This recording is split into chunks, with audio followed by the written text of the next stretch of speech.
test.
Hello, Marlboro.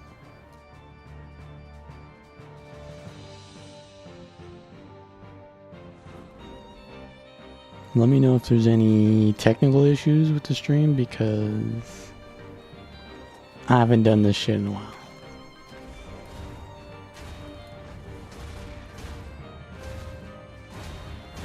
I would like to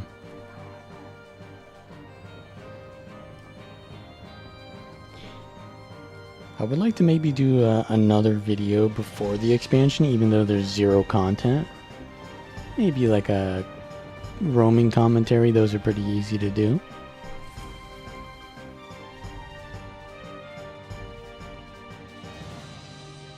Birthday gift. Oh, this is my EU, right, so I'm on EU.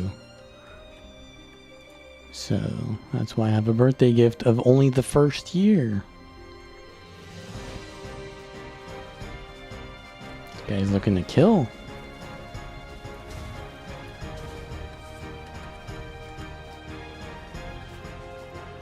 He's already dead.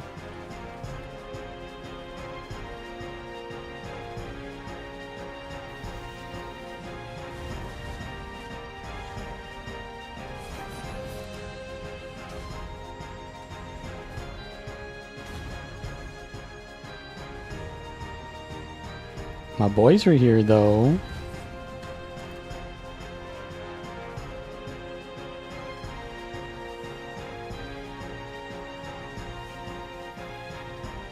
You have an appointment?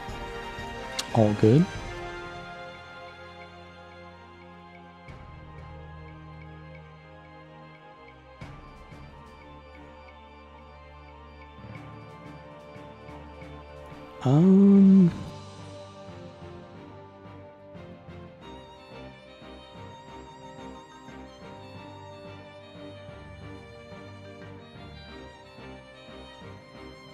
Oh, there's a lot. Okay, so EU does have players that play this hour. They do.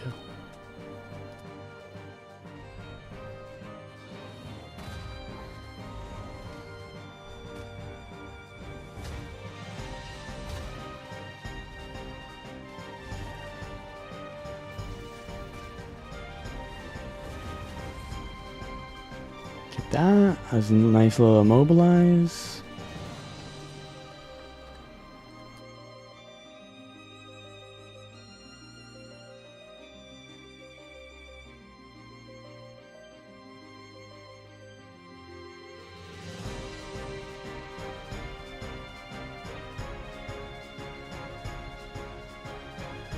New specs are going to be roamer PvP specs. Well, I can tell you Paragon ain't it. Well, Paragon will be... Okay, let's do this in a methodical, organized way. Let's start with Warrior and Heavy. So Paragon, probably not going to be a roamer spec, but I'll do it anyways. PvP, it'll be a support build, maybe. If Warrior is a support, then that'll be it. But other than that, it's kind of lacking in CC. So Spellbreaker has CC. Even Berserker has some pretty good CC with Headbutt. Warrior kind of needs CC to kill things, or it needs range damage. Because you can't... Warrior is just too slow. You can't keep up with all these people that are porting all over the place. So yeah.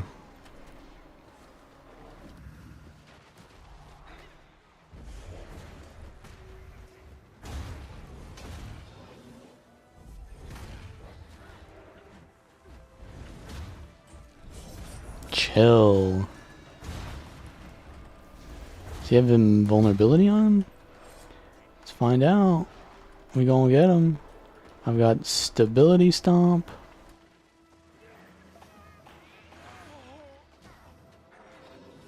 My ally is dead. I'm gonna go help this guy over here instead.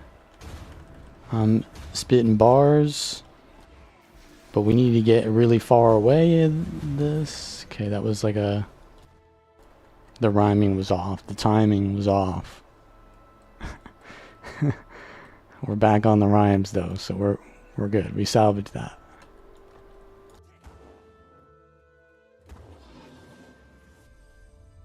Okay, he's coming right back for us. A little bit of this. A little bit of that. Oh. Oh, he's using the, what's it called?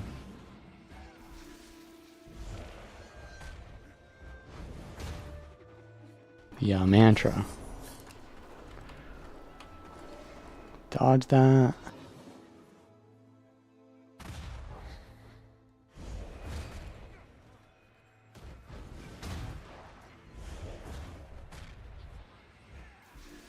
He's on spear right now. Oh, he's in stealth. I want to get full bursted here. He ran the other way, so... The thing is, if he goes in stealth and I run away and then we get out of combat, it's his fault that we got out of combat, because I don't know where he is. He ran away and I ran away, but he's in stealth. So, he didn't want to fight. That's on him. If you don't want to fight, it's his doing. He chose that. Okay.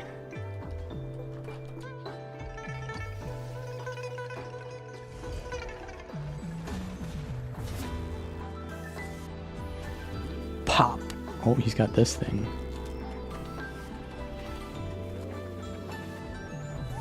Okay. He shadow stepped?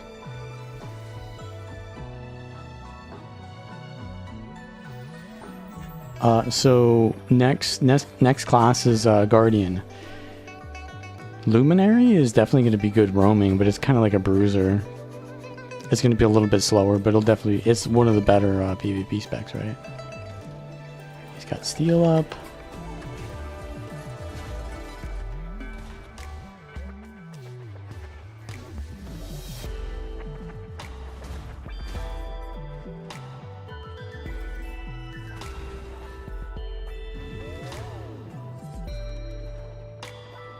Kill him with the oh, he's got this thing going. Oh shit, I can't move. Dazed me.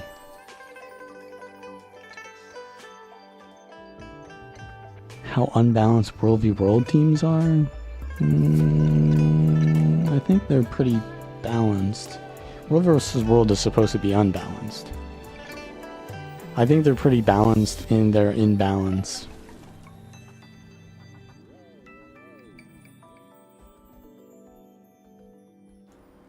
So what I mean is they're supposed to be unbalanced, so yeah, I've noticed that. You play in Zergs and you have to swap classes since your core team. But you feel like doing that, you don't really master any class. Any advice? You know, that is a really good point. I wrote an article recently that literally goes over that. Sticking to one thing is really important to mastering it, but I think your issue is not that you're swapping classes in Zergs, is that you're doing only Zerging. Only Zerging makes you not good at the game. That's not to say that Zerging is skillless. It's just that you don't learn the skills that you need for Zerging by Zerging. You learn those skills by hitting a golem and by practicing mobility so that you can do your skill rotations while moving with your commander tag, right? So what you need to do is stop Zerging with them and just go like whatever class you're trying to get mastery with at the time. You probably need to do multiple. Just go hit the golem on that for a while, get muscle memory, and then progress to the next level of whatever that is, right? This guy just lag out. Condi Zerker?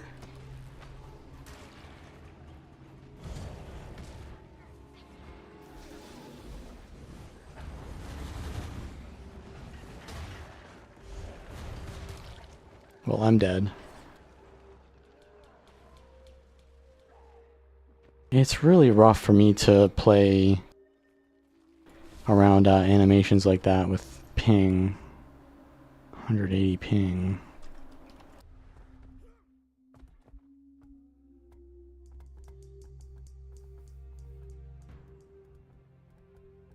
Okay, so that's a good answer for you? Yeah, for sure. Yeah, I think that most people, they're like, all right, it's time for me to learn Necromancer. And then they load up their Necromancer and then they go do a Fractal. It's like, bro, Fractals? You're going to do a Fractal when you don't even know your class? Like, your team is going to kill everything before you can even think about your next skill.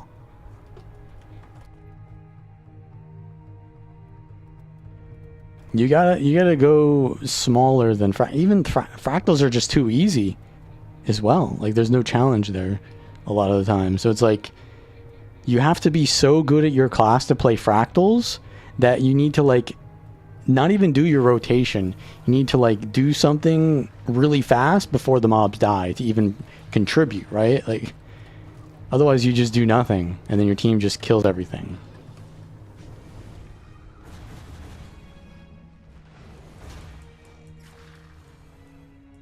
Didn't I say I was on EU?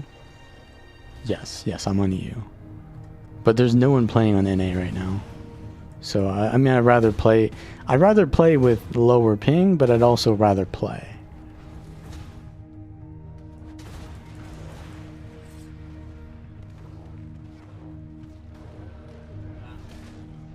Holy damage, was that the sword?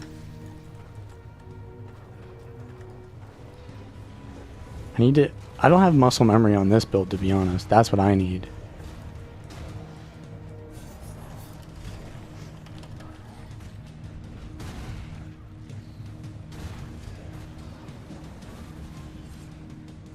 Oh, we got a good burst here. Bonk him? Oh, that was just his pet. Oh, the pet's good too. What is the range on that? Okay, we got him.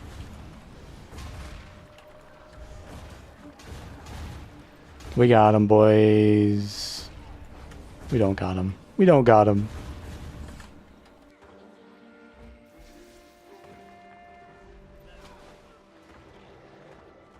I love Untamed.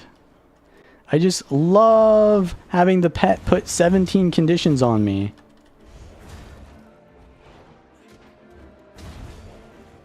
He was spamming his dodge key there. Gonna interrupt my heal? No?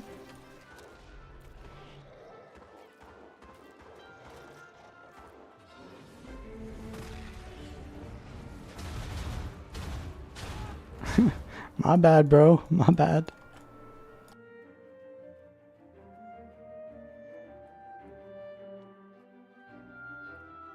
profile pic?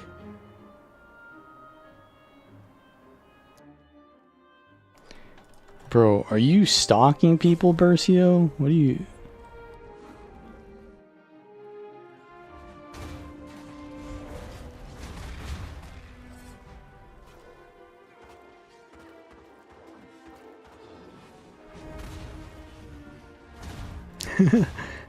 Bercio danger.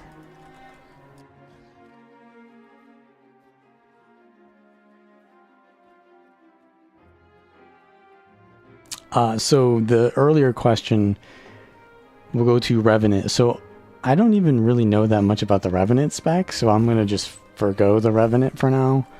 But let's go to Engineer. Engineer is going to be God tier in all game modes, so that's going to be a roamer spec. Ranger, Gale Shot, definitely going to be a PvP roamer spec. It's a PvP spec, I think. I guess it'll be a PvE DPS spec too. But I feel like it's just not going to be Soul Beast at that. So it'll just be a worse for... I think Gale Shot is like really bad for PvE if you really think about it, because it just doesn't have the damage modifiers that Soul Beast has. I guess the advantage it has over Soul Beast is that it has more sustained damage because you have 2 weapon sets and then you have your Gale Shot bow or whatever, which means that you have access to more skills to use over time. Whereas Soul Beast is you blow your load and you do a shit ton of damage and then you kind of like fill in the gap until you get your cooldowns back. But the thing is, like, that kind of does the same amount of damage over time, is just more burst oriented, and burst is always better in PvE. So I feel like that's just not going to be a PvE spec. It's going to be a PvP spec. But it does have a range, so I guess that's kind of good. I mean, it'll be fun in open world for sure. When I say PvE, I don't mean like open world. I mean like raids. Everything is a PvE spec because you can do whatever the hell you want. But yeah. What's up, Mayu? Conduit was pretty fun. Yeah, it was bugged and I was like, I have like 1 day left to learn it. I'm not gonna even bother. And what's the other thief? Luminary? Oh, Antiquary. Antiquary is gonna be, I don't even know, bro. It's just gonna be a meme. I feel like the improvisation ability is going to be pretty decent in PvP, but then and in World v World, but then like the fact that the backfires are going to be good in PvE. So backfires are not great in PvP because you kill yourself, but in PvE they're not that bad because you just have someone heal you up for free anyways. So the Antiquary is probably going to be good in both, but for different reasons. Reaper spec. Also, are you the Gumayusi, bro? Gumayusi is my favorite ADC, bro. And, yeah, Reaper is like one of my favorite specs in the game. It's good. He CC'd me. We blast him here. He knocks me down with Gale. I need to not go in that direction. I got a Gale shot on me. A Gale shat. Ah! He just basically used nothing to get on top of me because of mounts.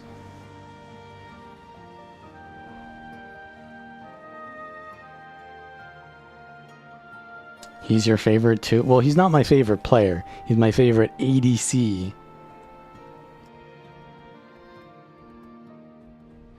But, sure. Sure, why not?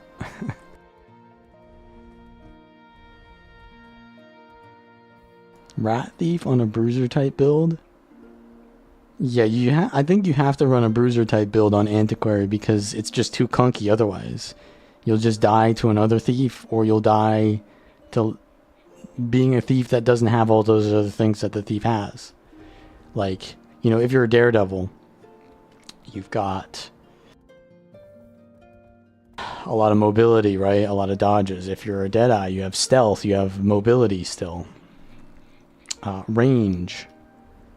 You do have range on Antiquary, but not as much and not as reliable or quick pace. Deadeye is very fast paced. Antiquary is very slow compared to Deadeye. So you just don't like, you don't animation check enemies where like you do something faster than they do it and then you dodge before they can do their thing.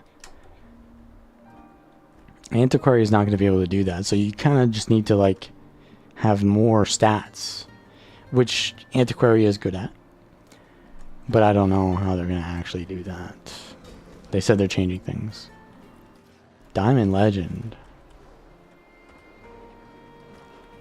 I dodged a fear.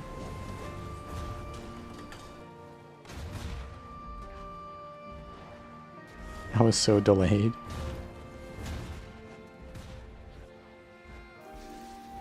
Help!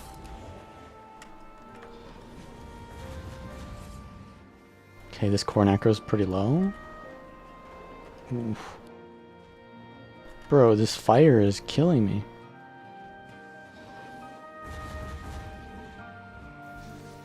He's just walking at me. Oh, he stopped. He's backpedaling now.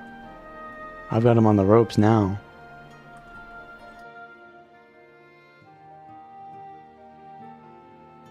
Oh yeah, so League of Legends Worlds is going on right now. And when I say right now, I mean like this week or maybe next week too, but all right, we'll fight this guy again.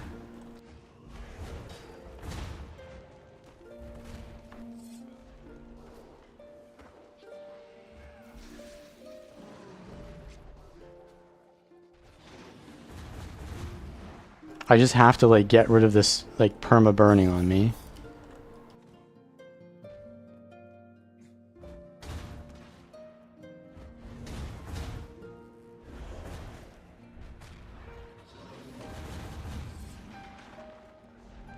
Whoops, wrong direction. Got him. He dodged though.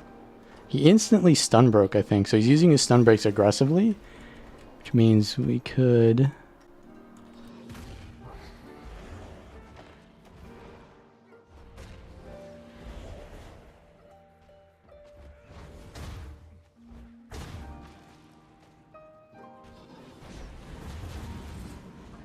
Okay, this guy get immobilized.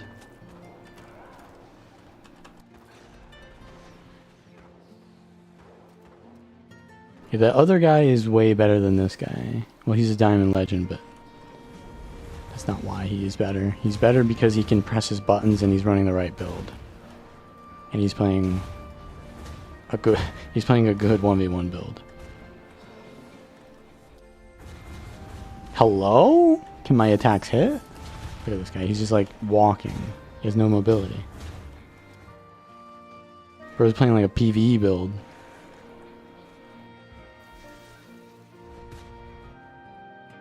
You're the biggest T1 fan? You were devastated when they lost? You know, I mean, it is what it is.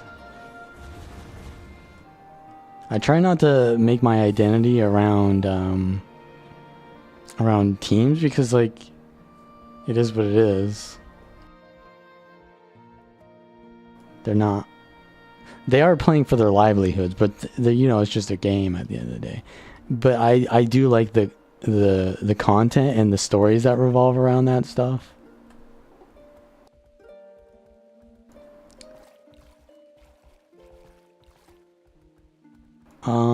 What other questions here? English is not your native language. When someone says that, I immediately know that they're gonna speak like perfect English. But okay.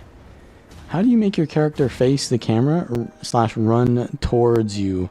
Okay, so that question is basically you're asking how do you about face. It's a technique in game called how to about face. And you can... Oh god, I'm dead. He's using the flamethrower there. you can use the about face technique.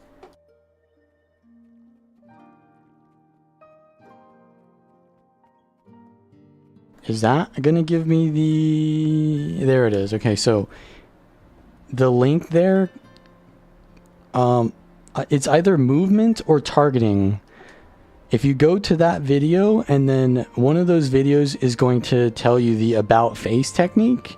I believe it's movement though. I'm pretty sure it's the movement video where I go over the about face technique.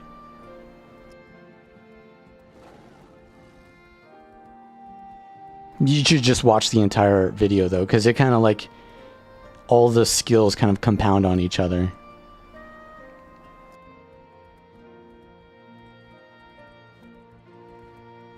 It's true though, like I guess he's using a maybe he's using a translator. And the translators always have like perfect English or something.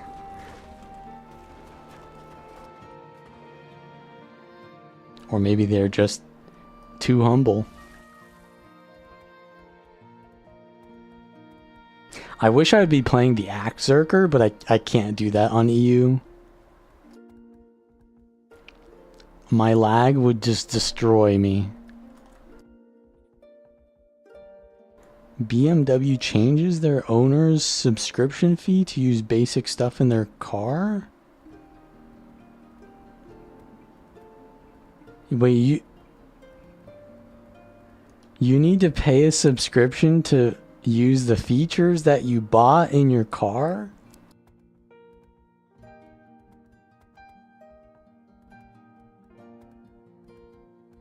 I mean, to be honest, what is the subscription fee? How much is the subscription fee? Because if you're buying a BMW, I mean, you probably can afford to pay that. But it is also like a little bit, I would say that's a little bit sketchy on their part, because it's like, yeah, they know that the people who are buying those cars can afford them, so they're just getting free money. But then, like, why are you buying a BMW if you don't want those? Then why are you buying a BMW? I guess I don't know.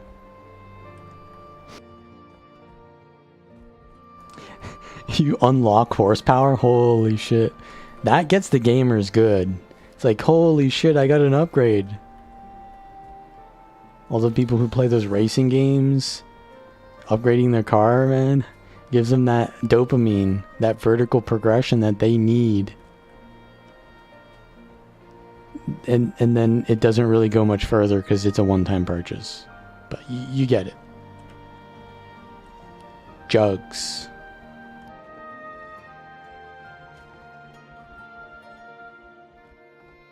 That too, they also know that people are just going to throw away their money. The type of people who buy a BMW are more likely to throw away their money, right?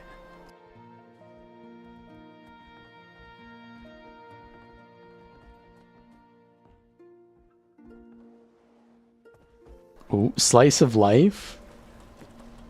Bros anime.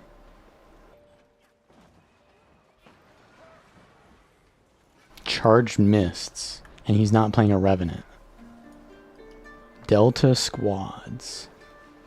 I haven't seen EU guild names in a while, so these are all new to me. Except this one, I've seen this guild before. Le Isician? Le Isician. I know French pronunciations, but I don't know what Isician is. The Icelanders? But no, it couldn't be Icelanders, because then they wouldn't be speaking French. What is it?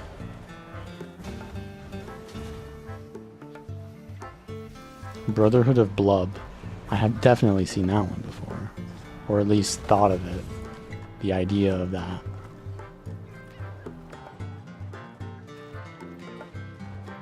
No cleansing sigil? I think I do. I don't. I have rage strength. Huh. Well, that explains a lot. Rage strength. So I have rage? Should have, instead of rage, I should have cleansing for sure. But I'm not gonna go get that now. I have a cleansing on my staff, but I'd have to play a staff build. I mean, I could.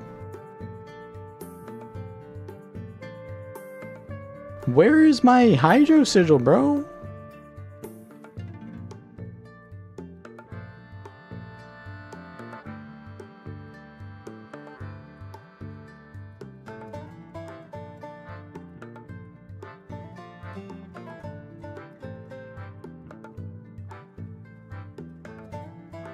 Why do I have 2 spell? Oh, because I played the Strength Breaker last.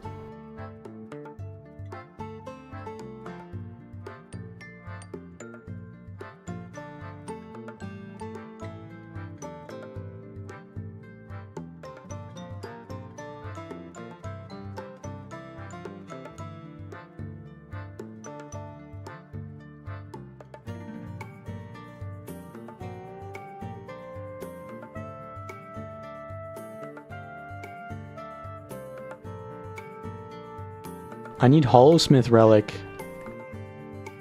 That's gotta be cheap.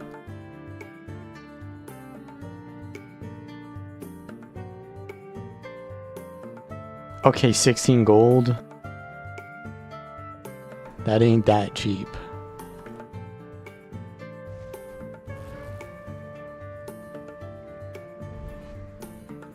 And also, I have air and force on my axe mace. Ideally, I'd have hydro, but honestly, like, what does hydromancy do? It gives chill, which is actually pretty good, but it's just basically damage, right? Yeah, just damage. Well, no, I kind of want celerity too. Yeah, I guess I'll just go get hydro celerity, bro. I'll just go get it.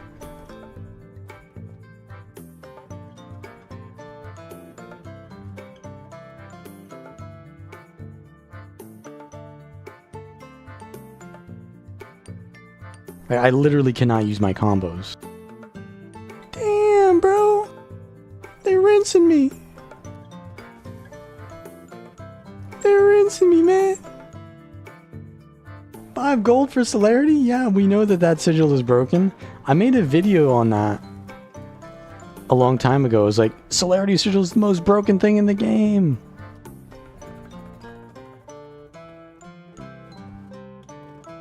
And slowly it kept getting adopted into even PvE builds.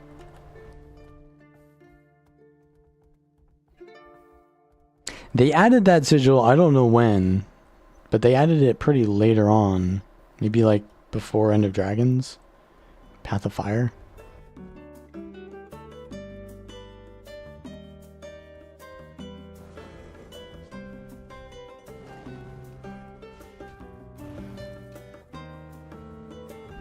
Alright, I'm playing Axe Zerker now.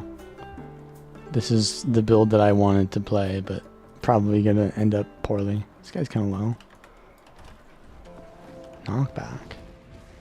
Ooh. Yeah, my animations definitely feel slower. I'm going in. There's a Deadeye on me. I guess that's to be expected when I run inside their Zerg.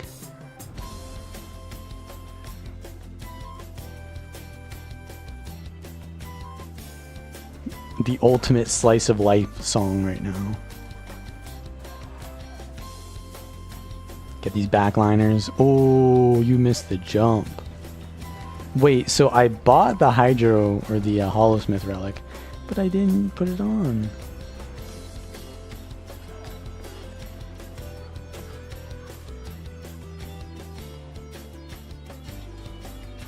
Should I be using a different stun break?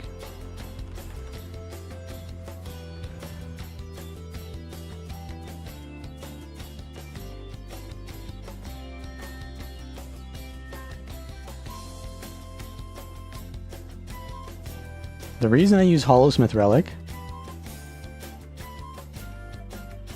is because it counters Aegis and Blind.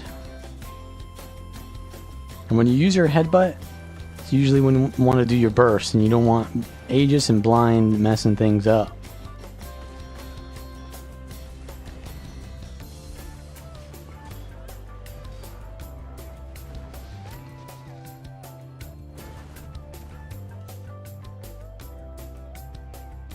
Oh, which weapons would I suggest to practice with for Reaper? That would be my favorite ones are Axe Focus and Sword Warhorn. So put those both on the same build, basically.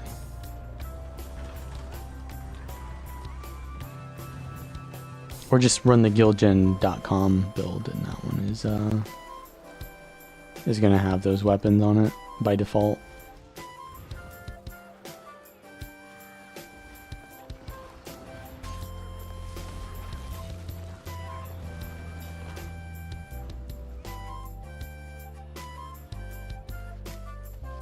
I'm dying to the birds. Spear plus sword. So spear is like an all-in melee weapon, and Reaper Shroud is almost kind of like an all-in melee weapon too. And so what that does is it really tunnel visions you into being like all aggressive or not. And so if there's a situation where you're outnumbered and you can't like survive in a, like, you know, because you're outnumbered, then you have a weapon set that is entirely useless to you, because the spear does nothing for you if you're outnumbered, right? It does nothing. Like, it doesn't have any defensive skills on it. It doesn't have any evades. It doesn't have any backwards mobility. It only has forward mobility. Now, you can like port to a mob or like something away from other people, but that's kind of niche. So sword I like to use as my kind of like in or out weapon, and then I like to use axe and focus as my in weapon because it's ranged. I have a ranged in weapon. I have shroud, which is a melee in weapon, and then I have sword, which is an in and out weapon. And shroud can also be in and out as well. So you just have way more flexibility just by not using spear. But I mean, spear is good. Spear is a good weapon. It's just not a very flexible weapon.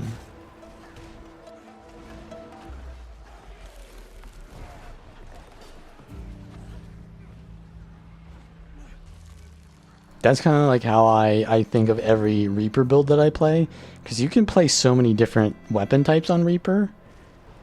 I can't port in this. This is a no port spot, so he's thiefed.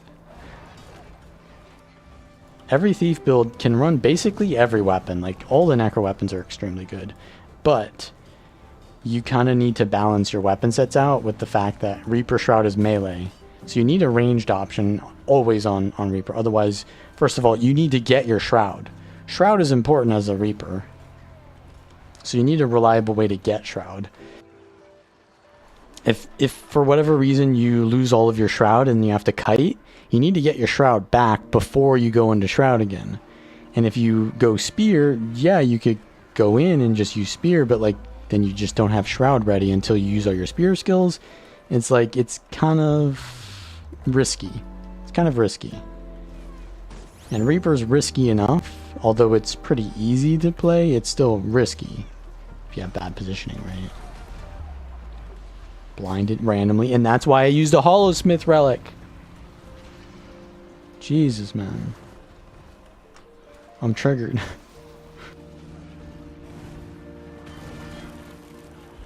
Oh, I'm dead. I'm dead. Are the boys gonna revive me? Oh, this guy could... No.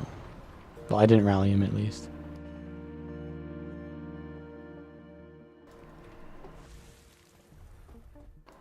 In Tower Harbinger? Yeah, exactly. So Harbinger has range, so Spear works on Harbinger. You need the flexibility to be able to like position properly as a Necromancer, because positioning is everything. And if you have all melee, then your positioning is just going to be either garbage, or you're just going to sit there not using any skills. Right? Yeah, I mean, you can go Warhorn or you could go Sword offhand as Power Reaper. I think I use Warhorn because another thing with Necromancer builds is that you need an access to swiftness, which is not always the easiest thing to do. I'm waiting for this guy's stability. We actually got the stun.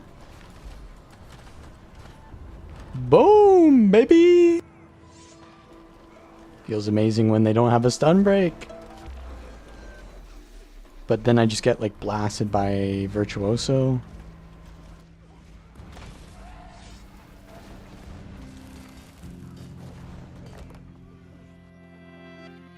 Okay. Living City Relic over Fireworks. For Reaper? Ah, man. I mean, Reaper is just terrible because Reaper is kind of like a sustained DPS thing. Living City Relic is just burst. Oh, this is it, bro. We're going in. They're done. Like, this is World v World now. Like, this group that we're killing now, I died, I came back, and they were still fighting in that one spot. They did not move. They didn't move once, bro. Like, that's not just the meta. I think that that's just them being bad. Like, they could play whatever that bunker shit that people run nowadays, but I think they just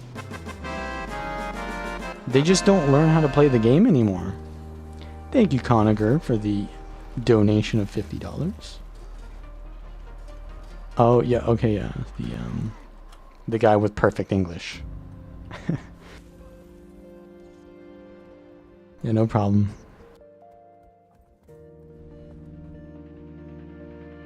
But yeah, I really do think that Guild Wars 2 is becoming less and less skillful. And these, like, for example, if I was commanding that squad, I would have gotten them out of there way long time ago, and then we would have, you know, done something to like make a maneuver to get the back line of all these other people.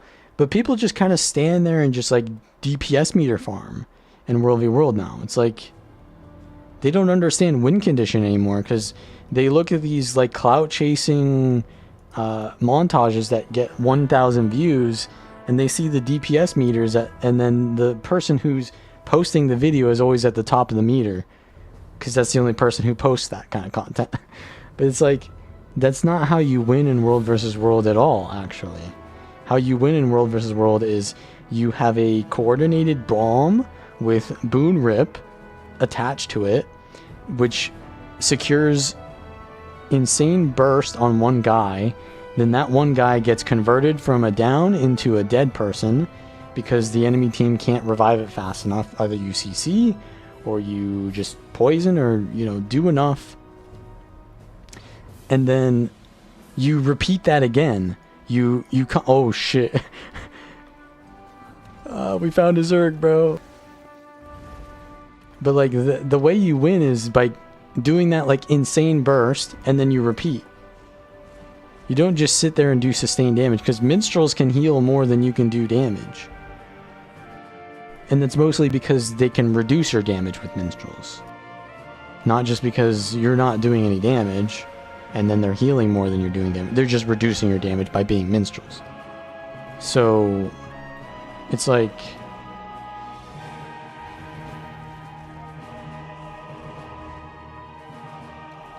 the one thing that healers hate is when their allies die faster than they can heal them, right? And so that's your win condition, is to kill them faster than they can heal. But they don't really learn that anymore. They don't teach that in the schools anymore. They ain't teaching how World v World works anymore. But you know, I've done my best, but I think that's just not how people want the game to be. They want it to be minstrels. Well, at least the people that are still here. The people that are still here want it to be minstrels. The people that don't want it to be minstrels, they quit a long time ago. And the people who are doing statistics on ArenaNet are like bad at statistics. And they're like, well, I see the charts here say that all the people that play World versus World like to play with minstrels. because they all play it. And therefore, we should design the game around that. Ain't that right, Bob? Don't you like playing minstrels? And Bob, who is their server analyst, or I don't know, he works on the servers. He doesn't actually play the game, but he plays it every once in a while. He's like, yeah, sure. It's like, I don't know, man. The game would be much more popular if they just built the game around their amazing combat system. But they didn't. And I ain't gonna be a consultant for them for free.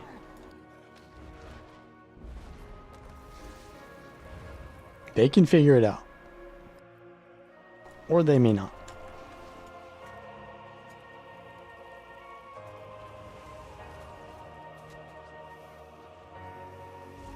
This guy's kind of low. I need to cleanse him. This Harbinger? Can we get him? Oh, we got the knock. Boom. I have a lot of might. My ally has disappeared. Knock this back. Ooh, I almost got the pull. I'm going to do a core F1 to the knock. Oh, they... You know... Why does the Harbinger always feel like they always land their thing and interrupt like my most important skill? It always just feels like that happens.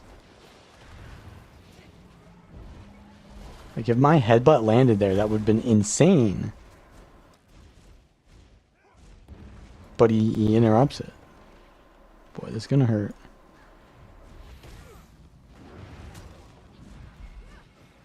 Oh, he interrupted my my heal. He's jumping. This is the guy that was backpedaling. And he dodged forwards to try to like jump on me, but then he like backpedaled to like reposition his jump. That was the guy that, you know,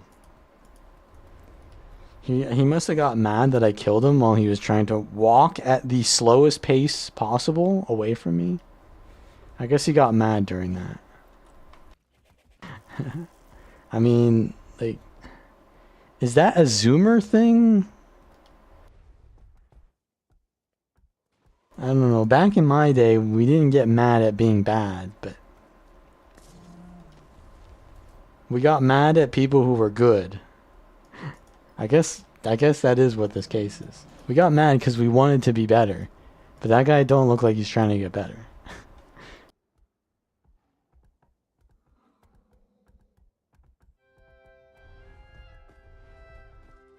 Now this guy. This guy is he's a threat. You know who we are, FOMO.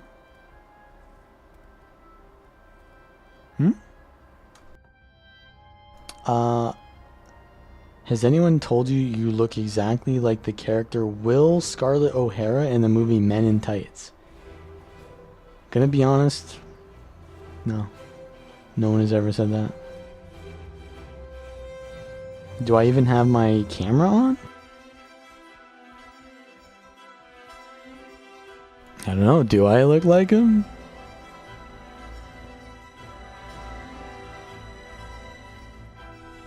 My camera is like not even in the right position. The lighting is off. I did not intend to use the camera here, but I just turned it on just to make sure.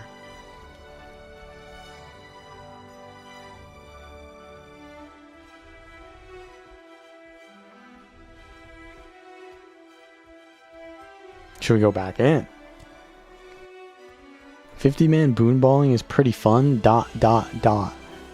So are you being sarcastic? I mean, it probably is fun. But I think that it could be more fun if it wasn't just all, like, your entire squad is just minstrels. I think it'd be more fun. How about that?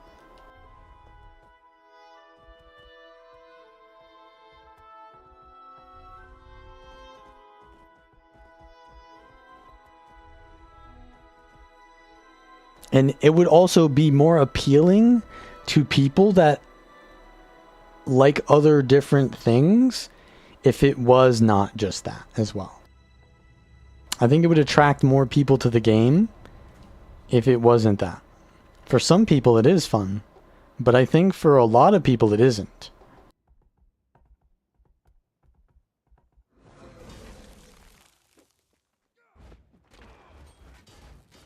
I have the blade sworn in my stream thumbnail.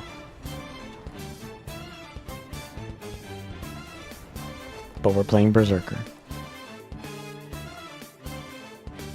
I don't think that guy is weird, by the way. That's like normal. I don't think his behavior is respectable or meaningful in any way, but it's not weird because that's the norm. I think a lot of people do that. Like, that's just how they act. Maybe it isn't the norm, and it's just overrepresented. But it feels kind of normal. Normalized.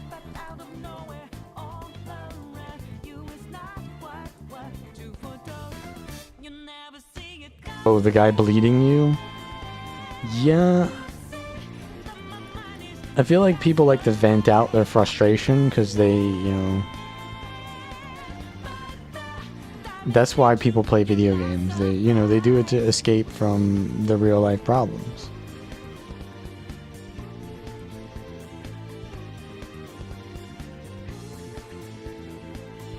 Whether they like it or not.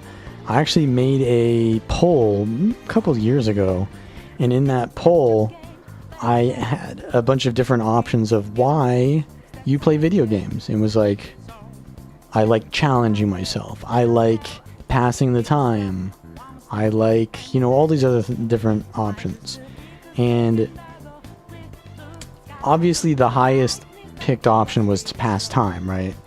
But people, I don't know, a couple people were just not happy with the fact that pass time was the closest thing to for fun. And the reason I didn't put for fun as an option is because that is literally pass time. The only reason you do something for fun is to pass time. You just choose more fun things to pass the time with.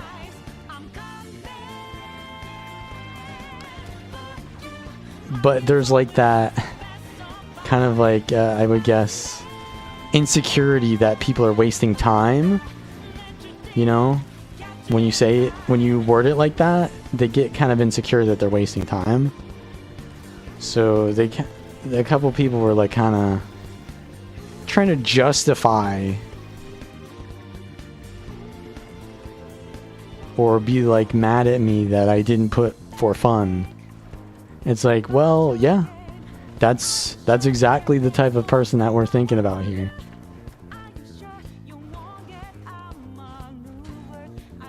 They play games for fun, but they take it as if it's not a waste of time. But to be honest, actually games are not really a waste of time. So I mean, I didn't even say it was a waste of time, it was just pastime, but like for a lot of people it is just wasting time, I think. But for a lot of other people it can be constructive. But that's why I also added the challenging yourself as an option. Because challenging yourself does actually provide you some real life benefits. Like understanding how to overcome challenges. Like using logical processes. Understanding game theory. This is the guy who jumped on me, by the way.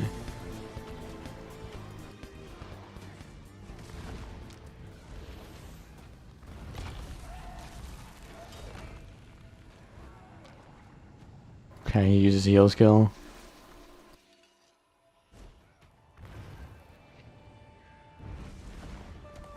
Where you going, little bro? He got the super speed from going into berserk mode.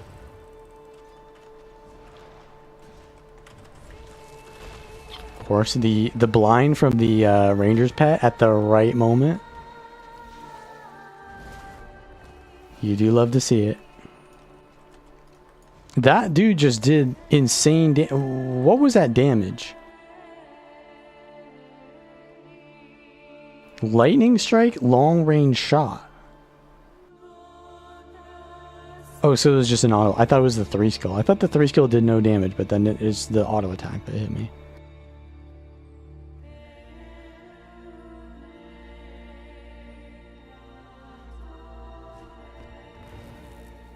People should just do what they want. Absolutely. They should just do what they want. But here's the thing, like, I'm just asking a question. I'm not telling you you shouldn't do that. It's just the reality. Like, if you want to live your life how you want to live it, I ain't gonna change that.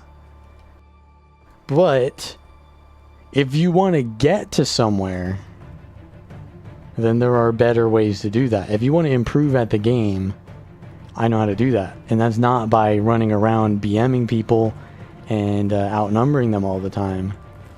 It's not by running, you know, Signet Catalyst. That's not going to improve you at the game. At the same time, like, do you want to fix your personal problems IRL? Guild Wars 2 probably ain't going to fix your personal problems. So they bring their personal problems to the game and they vent them out on me because I'm a relevant person. Okay, I get feared. Let's just block all of this snot on the ground. We still need to go over that tier list that I was making earlier about what classes would be good in WvW Roaming of the new specs. Just we went through 6 of them, but we're still talking about this. That guy does a lot of damage. Yeah, I mean, you don't play the game to improve, you play it for fun. But I think a lot of people enjoy the game more when there's something to improve at, right? Like, it's almost like role play in a way. Like, there's an RPG element to improving yourself at that game. And since Guild Wars 2 is a horizontal progression game, you don't get that feeling of, like in D&D, right? Where you're leveling up your character.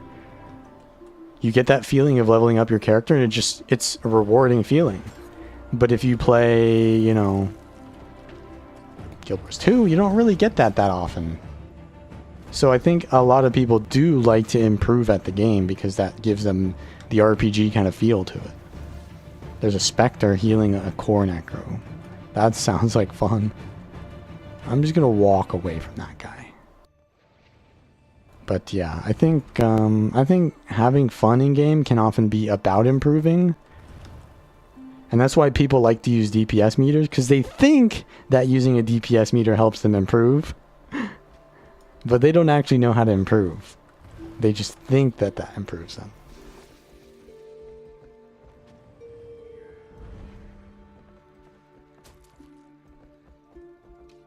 That's also true. You see a lot of the same people in WvW.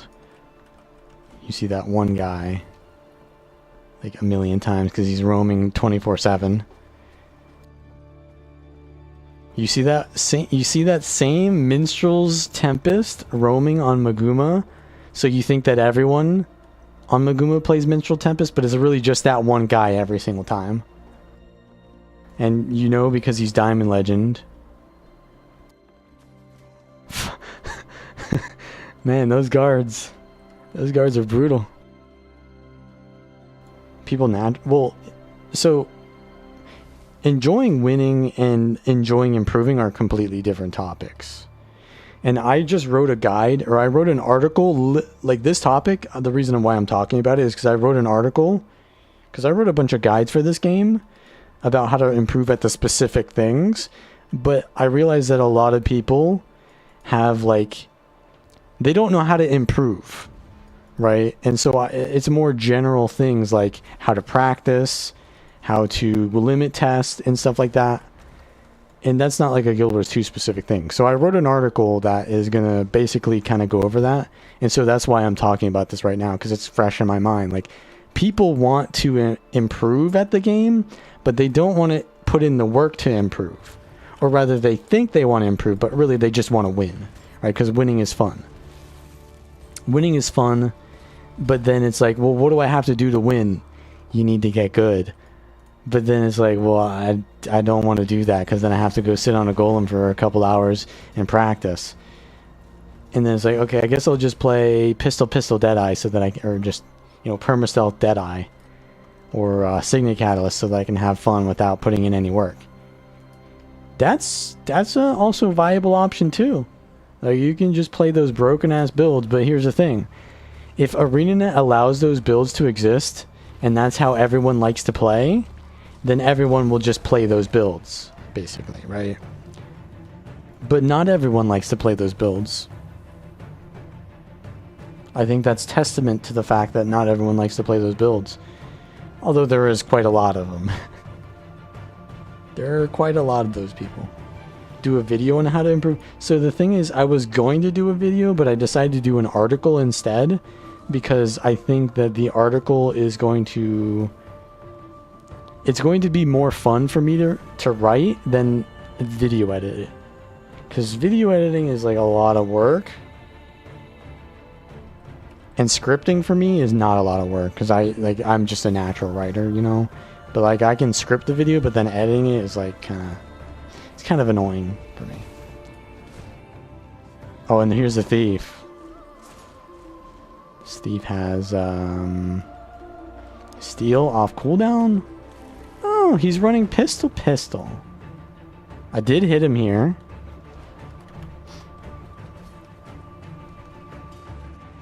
Did not hit him there, though. He's spamming headshot on me.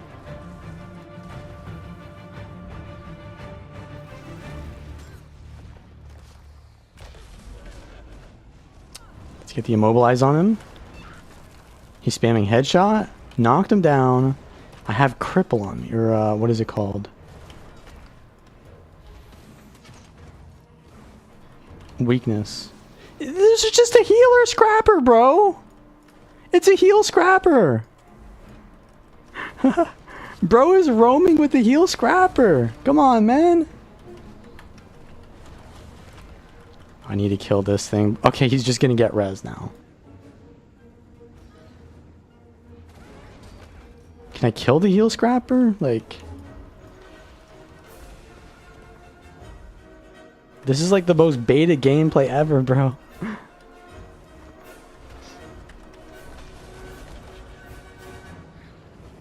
The thief does 0 damage, too. Headshot spam incoming?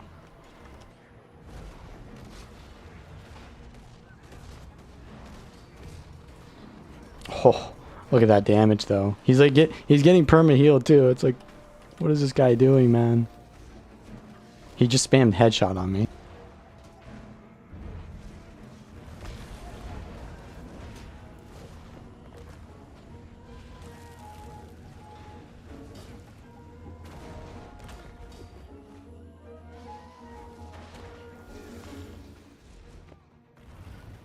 He missed steal.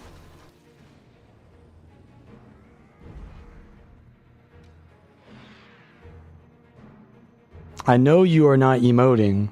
Okay,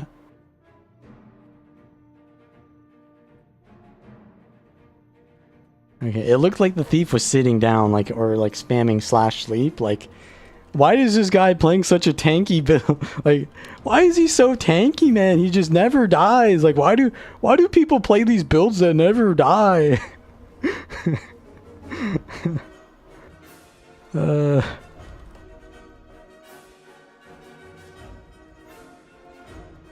Yeah, now that's why no one plays this game.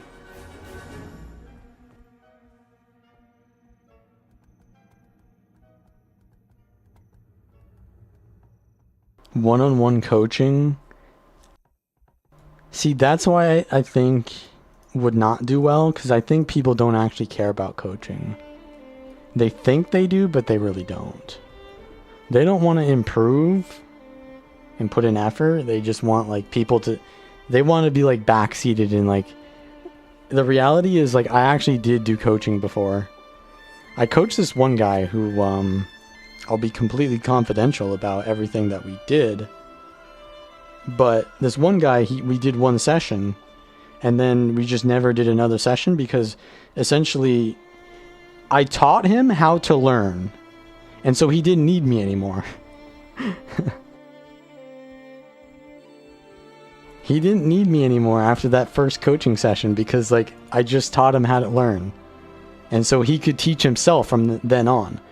I basically, what I did was I put myself out of a job by creating automation. Like, I am the AI, bro. I put myself out of a job because I was too good at my job.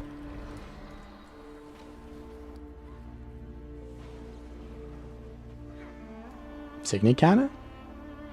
Water Cata? Bro. What are you doing? Why are you playing water on Catalyst? Is he water fire? I don't see much protection. Is he running a medic build? He's got Lackery.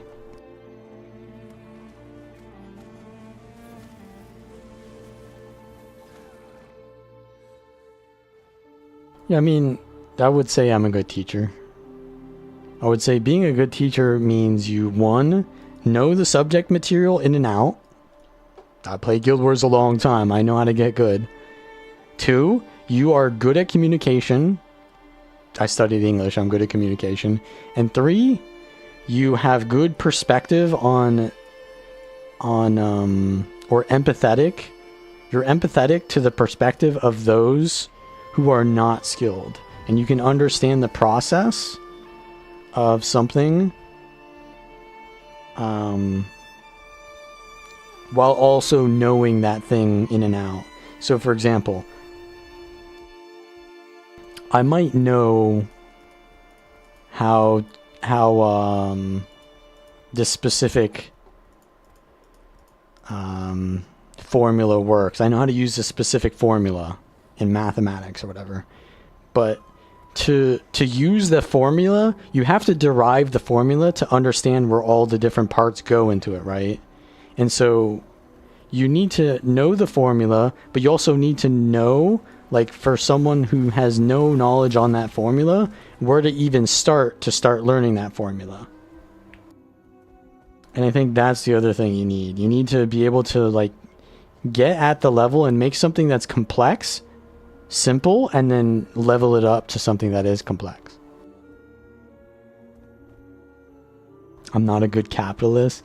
That is, truer words have never been spoken. I am not a capitalist.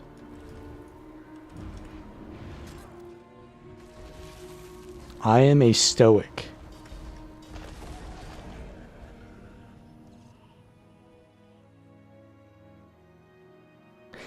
That's cool and all, Christopher, but who asked?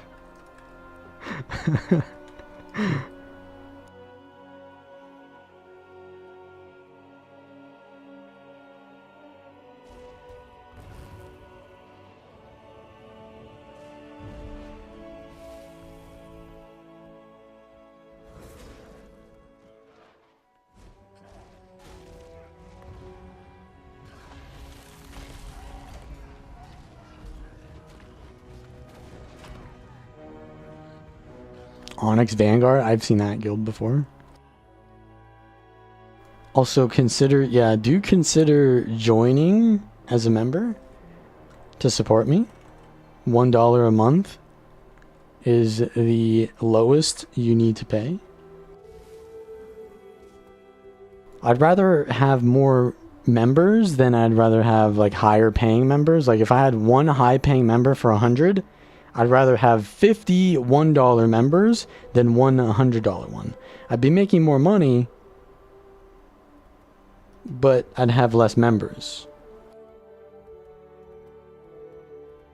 And more members is more likelihood of people watching the videos, and therefore more algorithm juicing, and more algorithm juicing is more ad revenue. So I mean, I get more money that way too.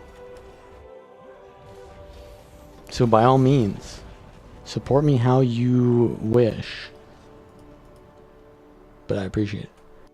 Where's the blade in this stream? Yeah, I've sworn to the axe. My friendship has ended with the blade, and now I've sworn to the axe. be honest here. Whoa, this guy's playing Core Warrior.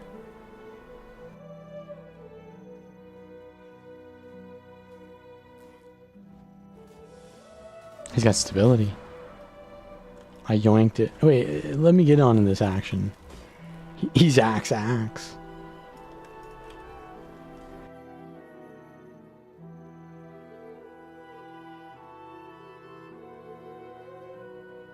You know, improving is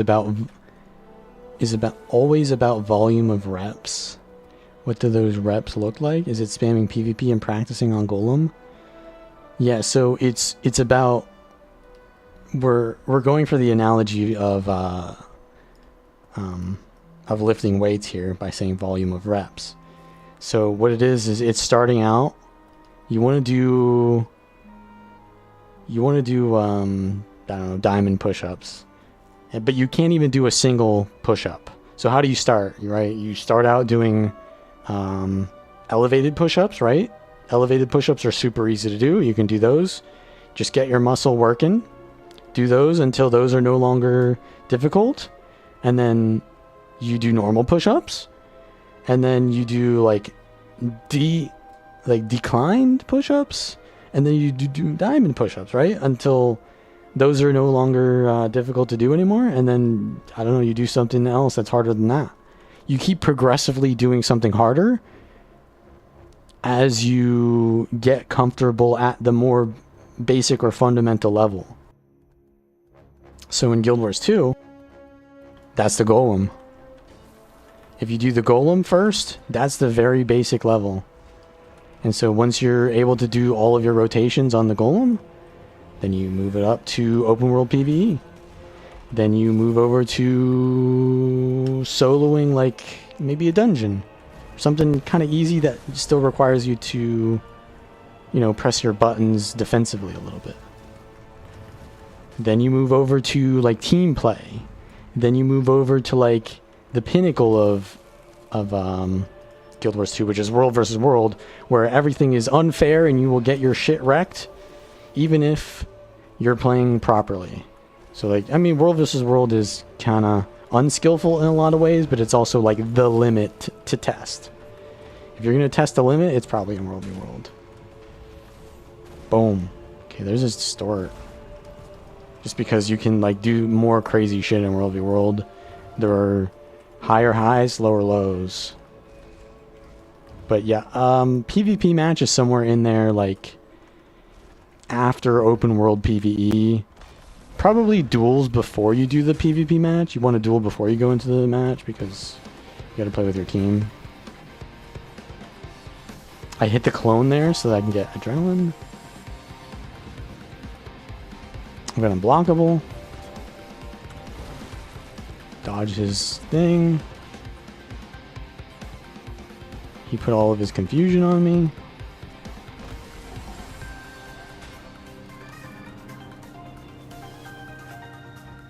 I think I hit him there. No, he went behind me. Distort randomly. I get him with this.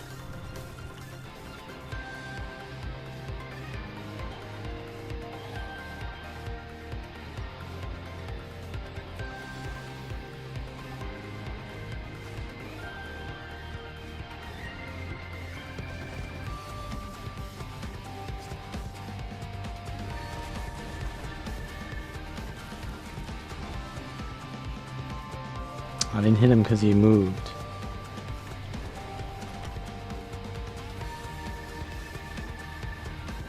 So I'm playing against like full Condi Trailblazer Mirage, who's just going to do no pressure unless I just attack. And then a bee beast comes at me. It's like the most boring builds to play against. Where's your stun break? Where's your stun break there? Oh, he's Druid.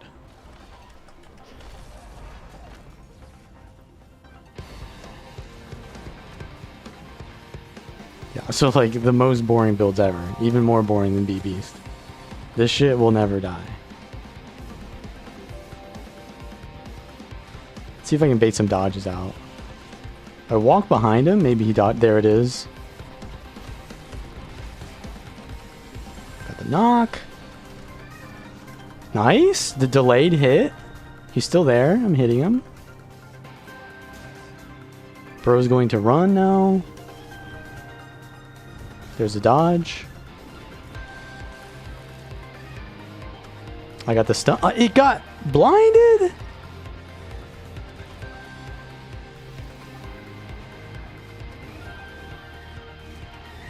We almost got him though. Why was I so slow? Jesus. Like, this is World v World now, bro. People just playing this shit.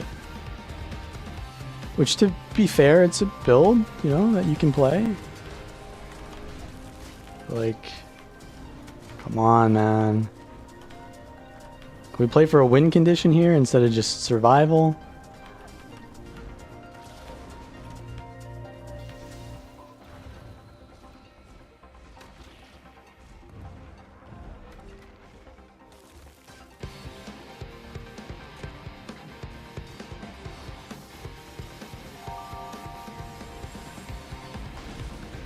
There's his dodge back. Got him.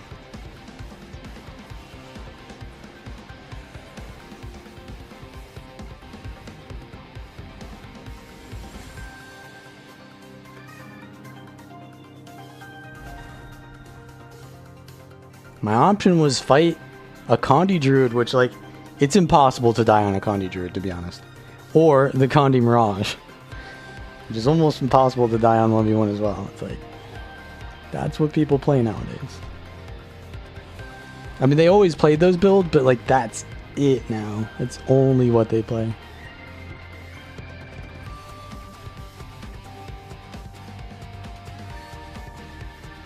I think I roamed last night, or was it the night before? And I played against an Untamed that was even tankier than that Druid. Like, that guy, he didn't even play that well. But this other Untamed was, like, unkillable.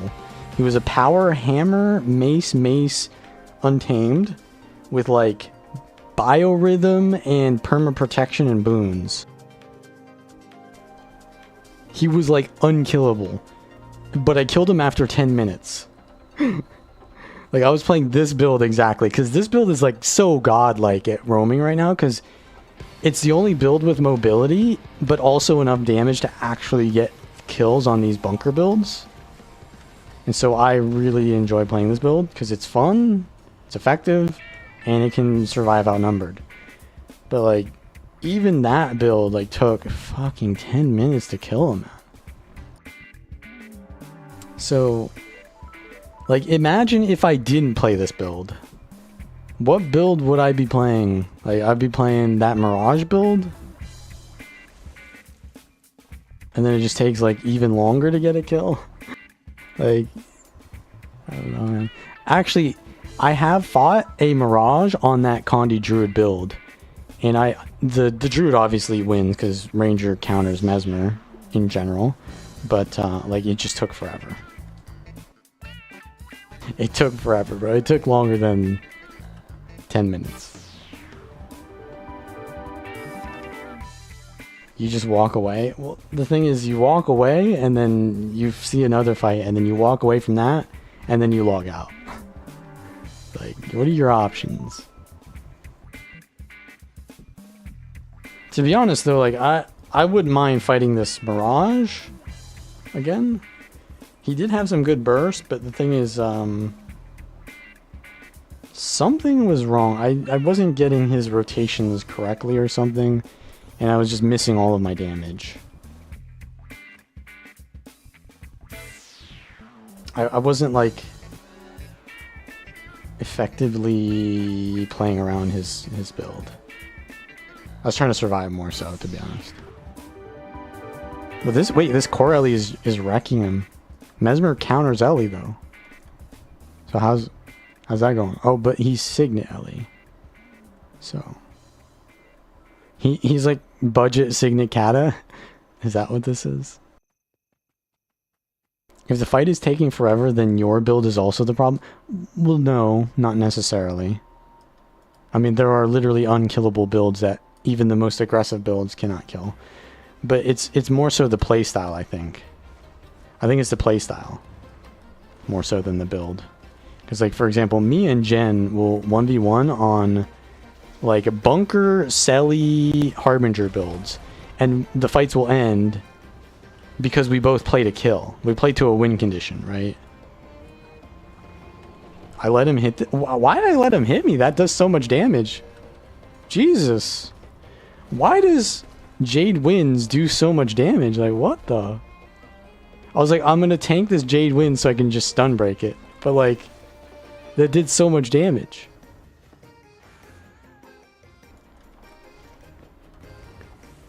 Willbender, but not bad. Wait, is that the Druid? Did Rogue get off Druid?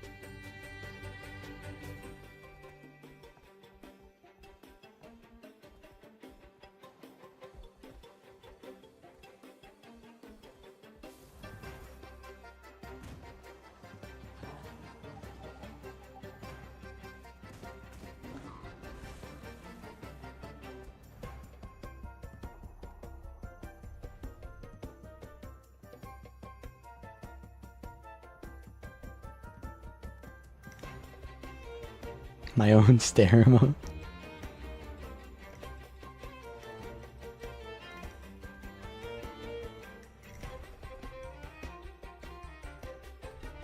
I don't see how the stare emote changes the meaning, but okay.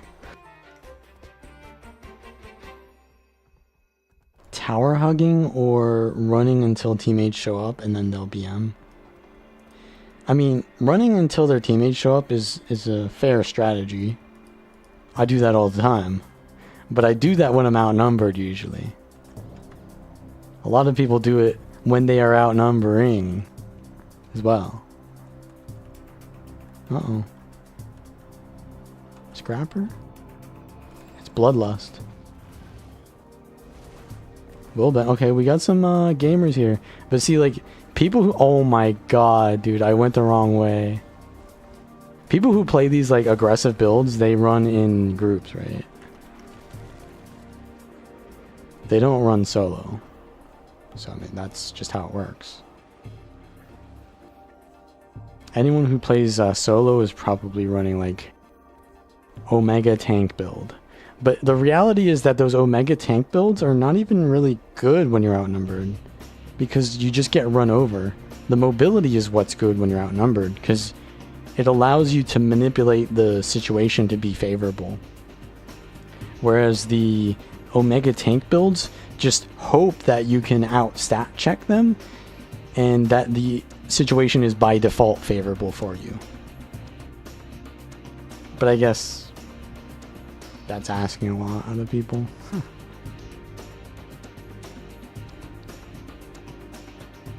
You play solo on ganking builds?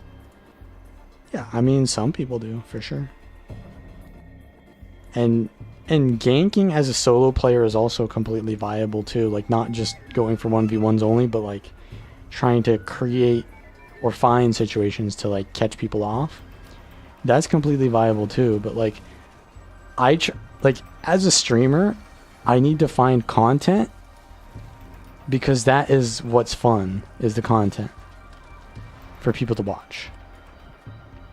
And if I am playing a build like that, there's more situations that I can't play in than there are situations that I can play in. So I prefer to play builds that are kind of versatile and can play outnumbered, can gank, can secure kills, can 1v1. I prefer more, you know, versatile builds. Because it's just more entertaining to watch. It's more entertaining for me to play as well. So that's kind of what I'm getting at here, is like,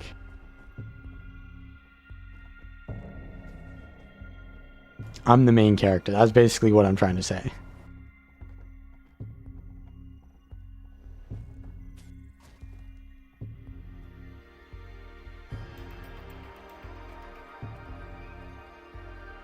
Shiroport is fun. Yeah, I'm sure you love that Shiroport with 30 35 energy? Oh wait, no, it's the riposting shadows now. There's like 30 energy. Yeah, they buffed the hell out of Shiro Rev. That shit's disgusting.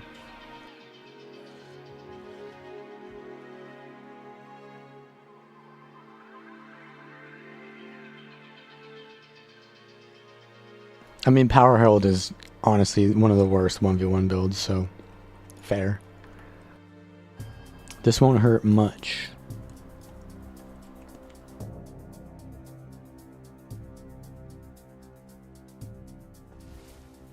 Should I go to a BL? I don't know if EU plays BLs. I think they do. Maybe I'll get more 1v1s there, or just like smaller fights.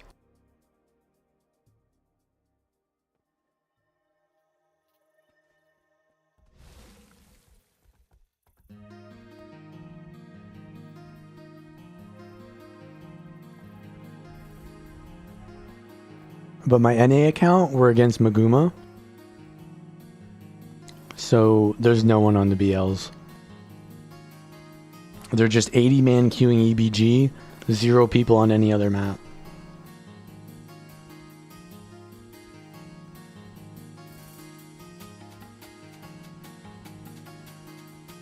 And don't try to tell me that I'm wrong, because I literally server swapped to Maguma and saw it for myself. La la la la la la la. Wait, it's... Is that Chacona right there? He's sword. Signet sword. Bro is running maybe spear with all those signets. What team is Mag? I don't even know. They're green though. I think it's tier 1. I don't know how you can tell what tier 1 is though.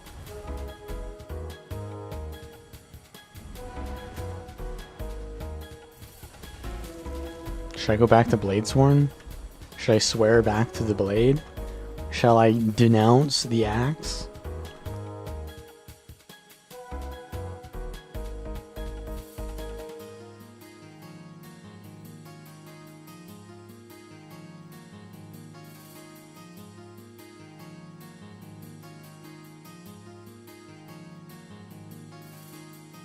You don't know how to deal with Condi on Herald?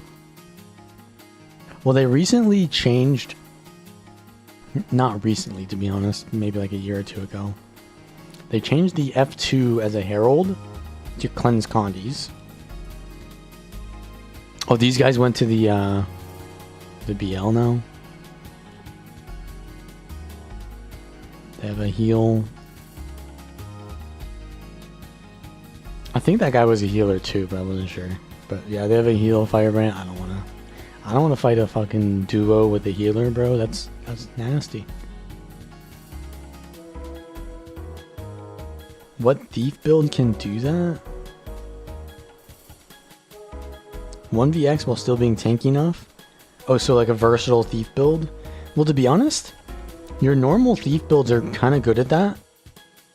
Because in World versus World, you have no compulsion to actually stay in your 1v1.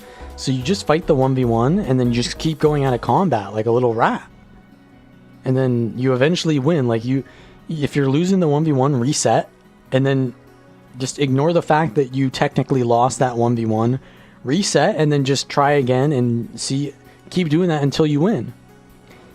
And just ignore all the times that you reset and just only BM them the one time that you won.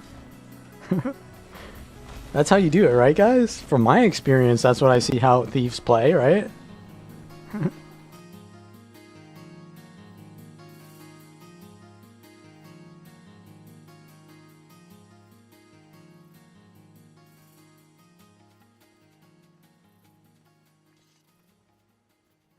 But there's actually some good builds for that, other than the joke.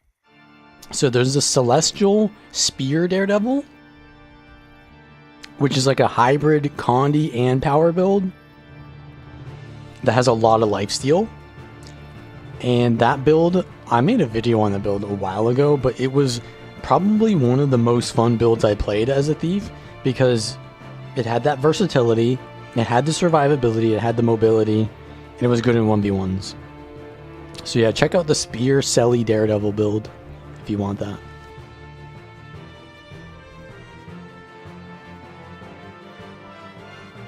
Yeah, the Rending Shade build, exactly, that's the one. The Boon Hater, that's what it was called.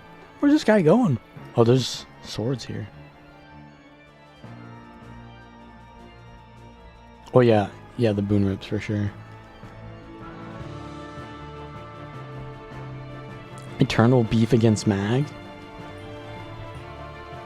Well, this, you kind of like don't want to shit where you eat, right?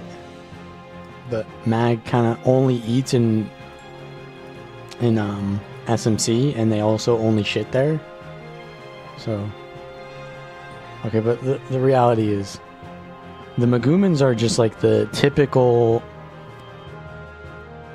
not all of them, but the ones who are online most of the time in Meguma are overrepresented as those people. But like the terminally online Megumans are like the ones who are only outnumbering you all the time.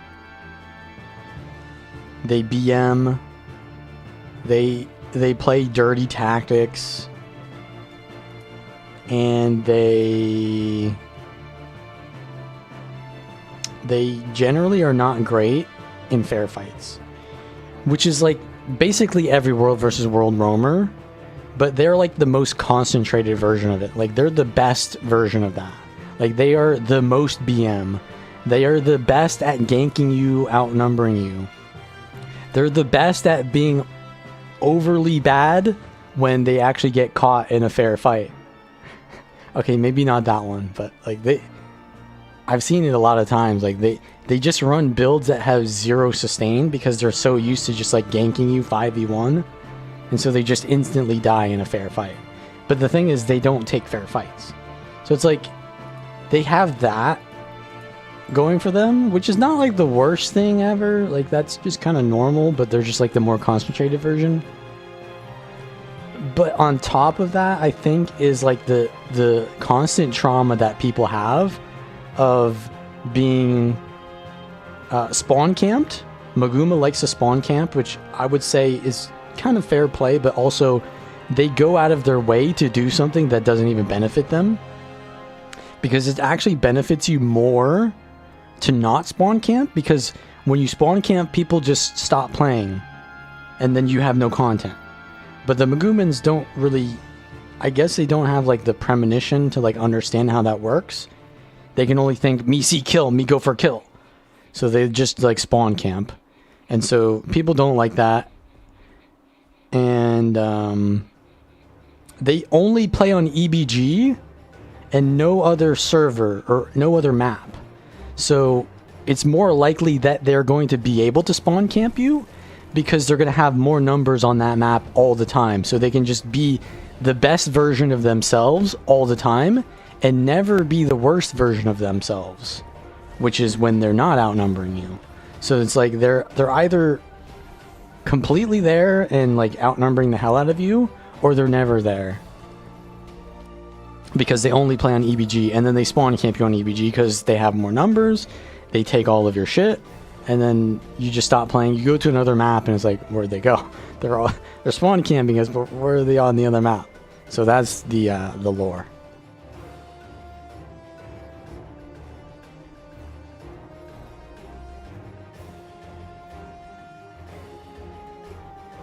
But like, I don't even think spawn camping is that bad, right? It's just that the average player doesn't know how it works, and therefore the average player just logs off when they don't know how it works. And so like me, as a person who knows how spawn camping works and can play around it, I still get affected because like I just don't have any players on my team anymore, and we can't do anything without players, right? So like the fair weathers, fair weather. The weathers are fairing against Meguma. No one likes to play against them because no one likes to play against them. It's kind of like a cumulative effect. Bro, that group was like 10 people at most. They ran in. They had some Giga Chad engaged there. That was like Sparta, bro. The 100 Spartans versus the 1,000 Persians, bro. That was more than 10 people that they engaged on with like less than 10 people. I went in with them, like I was like, all right, I'll trust them, but I shouldn't have trusted them. Holy. Run it back.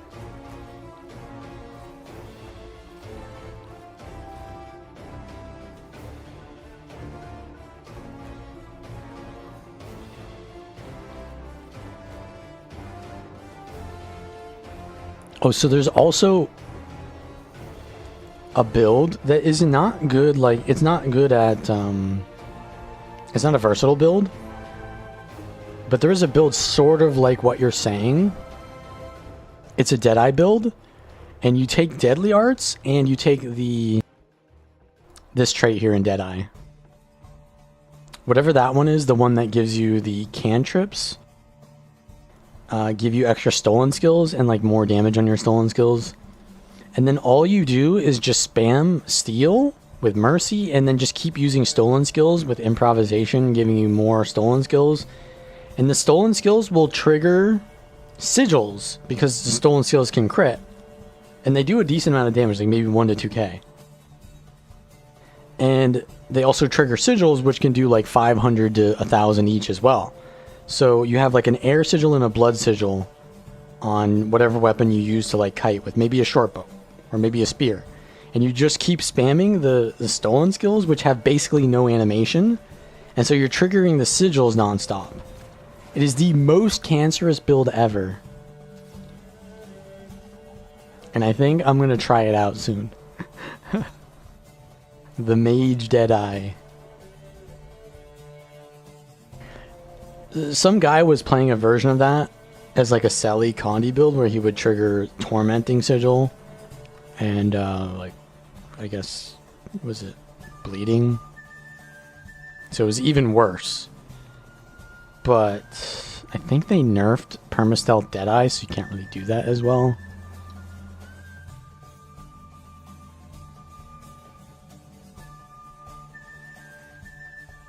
Harbinger Roamer on WvW Performance. Harbinger's not as good as Reaper, but it's definitely very good. Harbinger's better at 1v1, but Reaper is better at basically everything else. What am I gonna main? NG. Oh, speaking of VOE specs, it's we forgot to go over the light classes, which are gonna be good at roaming. So for anyone who's still here after that many hours of me not talking about that topic, we're gonna finish it now. So do I have to restart? Evoker definitely gonna be good at roaming and PvP because it's just like it's the fresh air spec. It's also the lightning rod spec. It's also it's just everything. Evoker is so versatile. Necro Ritualist. You know, the Ritualist has a no animation port, so it's probably pretty. It's almost like Mechanist with Shift Signet, right? You basically have Shift Signet as a Ritualist. And it has really good pressure and burst, but it's a power spec, so I don't know how viable that'll be in situations where, you know, you're outnumbered. So it'll probably be pretty decent, but definitely be good in PvP. And oh, fresh air.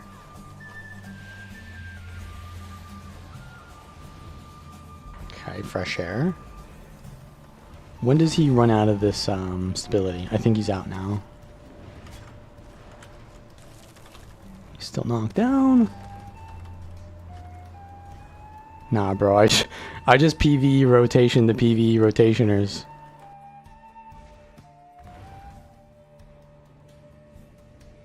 It is what it is, man. He's playing a bad build. He's playing Fresh Air Catalyst. That ain't a 1v1er.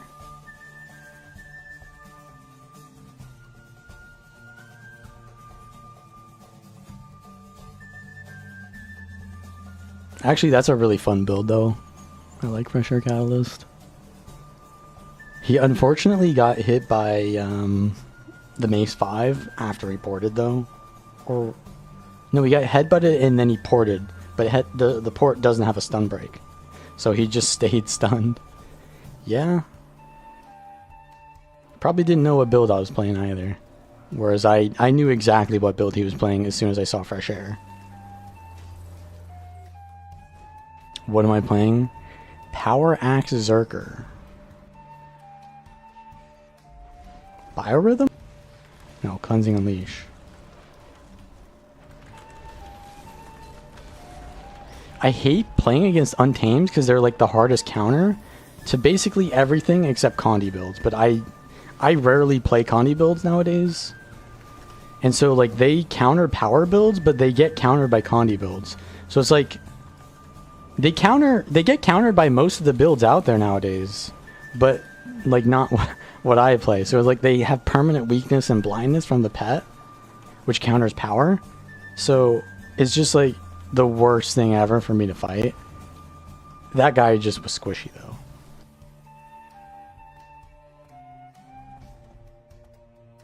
But like if that guy fought the druid from earlier, the druid wins. Because the druid just kills his pet. Easily, without even thinking about it. Deadeye Mage Thief? Nah. I'm not going to play Deadeye on this server because... or this region. Because I have 180 ping. Or whatever it was. 120. There's only 3 of them here? 2. Gonna be more though.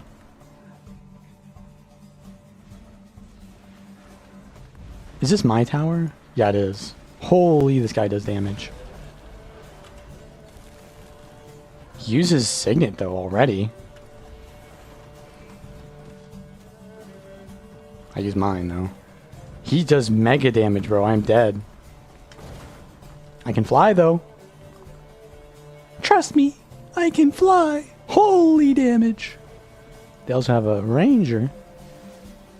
Or a sniper. Yeah, I think we're not going to be going there.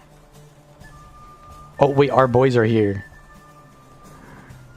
The riders of Rohan have arrived.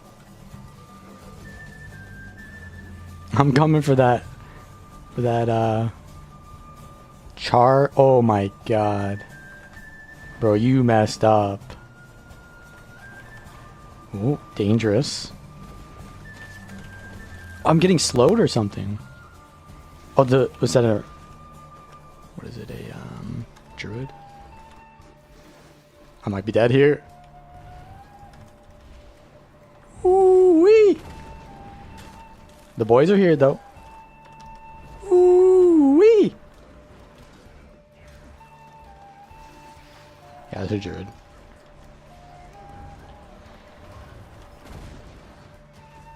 The cavalry has arrived. Wow, playing on EU, you'll actually have like players playing with you? Wow. That's crazy. Okay. Yeah, I mean, usually when I play on NA, it's like off hours. So that's why. Have I played Vindy or Rev? Don't ever ask me if I played something. I played everything. And I prefer Vindy as my favorite Rev spec. It's pretty overpowered though. So I don't play overpowered shit anymore, so I don't play that anymore.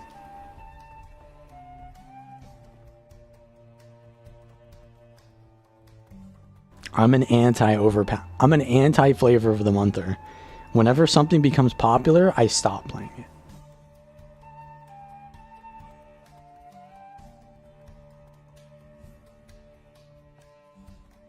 Whenever Willbender was popular, I never played it.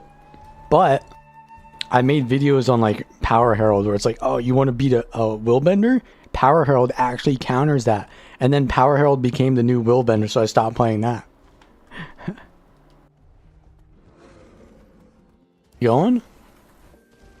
Yeah, okay, he is using a spear. Oh, it's Spear Spellbreaker. He's not core anymore. But my boys are about to... my Tory boys are about to gank this guy.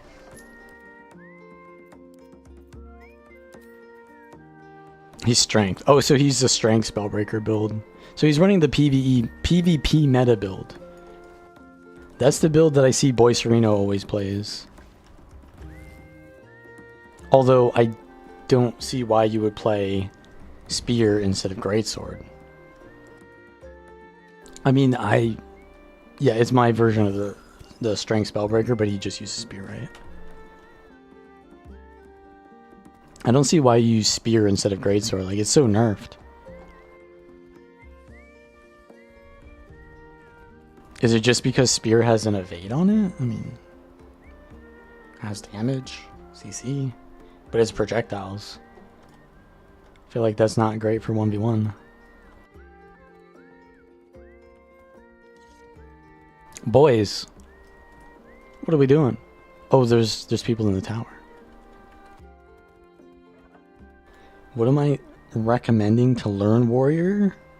Well, if you go to guildgen.com, there is a star, a green star, which labels the easy to play build for Warrior. But I always recommend you play the build that is more fun for you. Now, the most fun build for me is this build, the Axe Berserker. But, I mean, it's a little bit difficult to play, I would say. It's just very based on timing and combos. But, I guess we duel over here. Yeah, he's got the spear. We have unblockable. I don't think he knew that I was running Axe yet, because I only showed him my staff.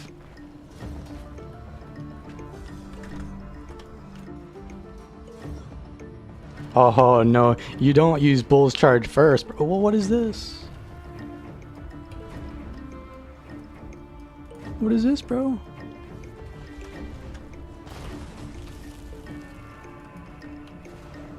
Did I hit him? I think I hit him.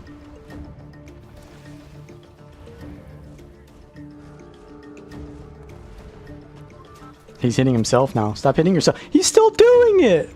Bro does not know how to cancel his animations. Bonk. He rallies? How the fuck? Now he's going for the wall. Look at this rat. Look at this guy. I don't have weapons underwater. He's a fucking rat, bro. Look at him. He's a goddamn rat.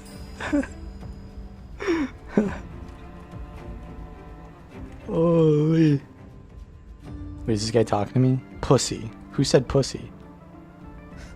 Who said that?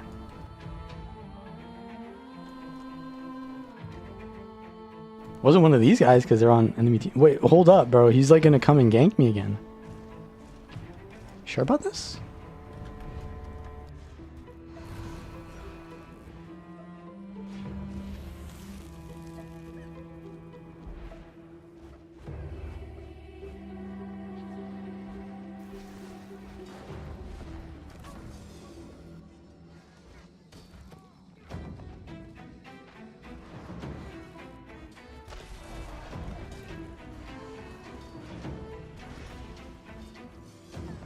I gave him the free, whatever it's called.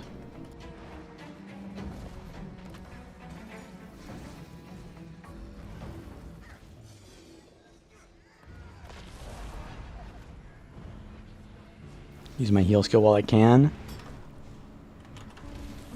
Has a stun break.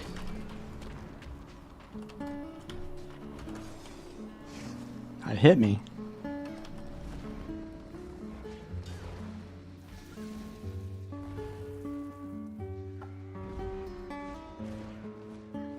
Yeah, the unblockable and my Aegis. Oh.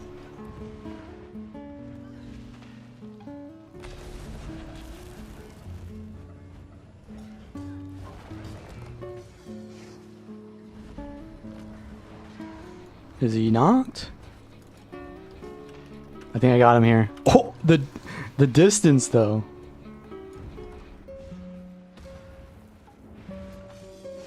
Ah, he got my headbutt. That's bad.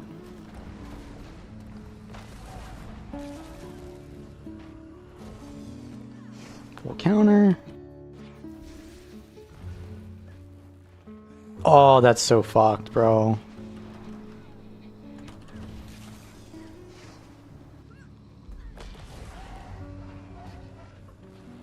I stun broke into another CC. Hey, crit! Where my crits at, bro? Oh, he's done.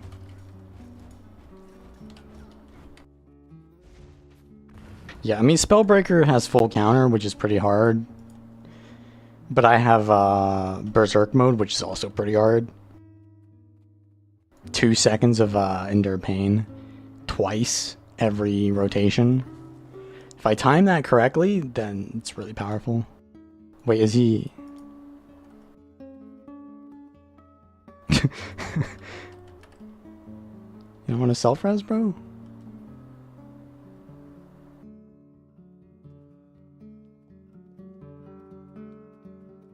I mean... I thought we were dueling.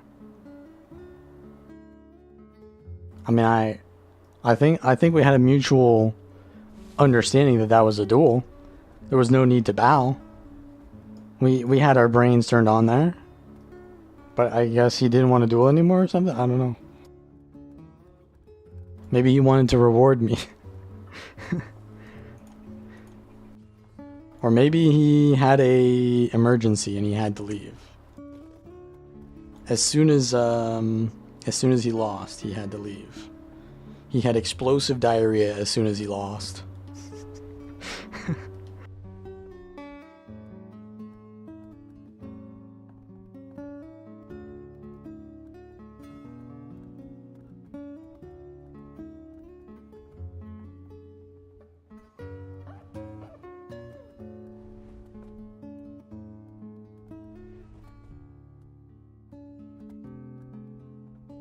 Spear is not as nearly nerfed in World v World as it is in PvP. But isn't it the PvP build? So it's worse in PvP, which is where they use it? Or do they not use it? I thought they did, but... I mean, I would never use that build personally. Because I would never use Spear. They just over-nerfed that weapon because people were just using it to bunker. I did have a Spear Zerker build, and I guess Spear Spellbreaker I would use if I had Greatsword as well. But I feel like Staff and Spear just don't go very well together on like a DPS build. I do use it on my Paragon build, actually. Never mind. I use it on the Paragon build. But that's not going to be a Spellbreaker after the expansion. But, like, the Spear does good burst, but it doesn't have a lot of, like, sustained damage. And then the Staff is kind of, like, not really any damage. I guess the F1 is decent damage, but that's it. So it's like... How do you bait out their cooldowns to land your Spear burst? Because the Staff ain't doing it. So you have to do it with your combo, but you've only got your combo to do that with. So it just doesn't kill players that have stun breaks or dodges. Or in my case, it will kill you because you'll waste your stun break on nothing. I have 2 stun breaks. Yeah, I have 2. But I have technically 3 because I have my Berserk mode, which I'm using. So it's not always available. Well, I'm using all of them, kind of, pretty much, except for the... In that matchup, I have 1 stun break that I can always use, pretty much, because I never have to cleanse, right? 24-second cooldown. So for him to kill me with his burst combo, he has to somehow get me to use Shake It Off while bursting me before that comes off cooldown in 24 seconds. So how does he do that? He can use Staff 4 and hope that I randomly use Shake It Off on that. But the thing is, like, if I understand how his build works, I will never, ever use a stun break on his Staff 4 because I know that his damage does not come from whatever comes after the Staff 4. It's whatever comes after the Spear 5. Or anything that has an animation with his Spear 4. If I just stun break anything that stuns me before his Spear 4, then I avoid his damage. Now, I tanked the Spear 4 once that time and I almost died. So it is definitely possible to get the kill if you're in like a situation where your teammate is baiting cooldowns. But I believe that's kind of a... Isn't that a duelist build? So I don't know.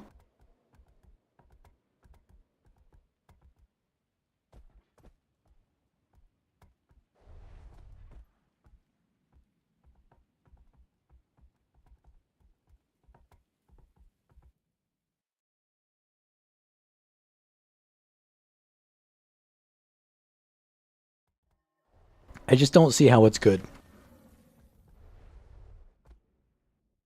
You can play it and probably perform on it, for sure.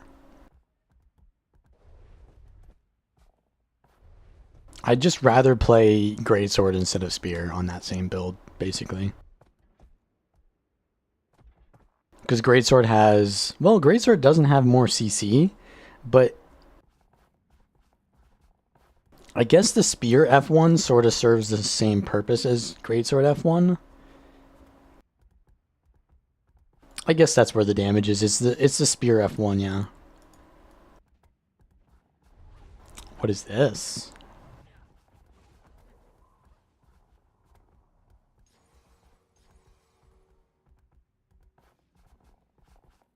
This is a GVG.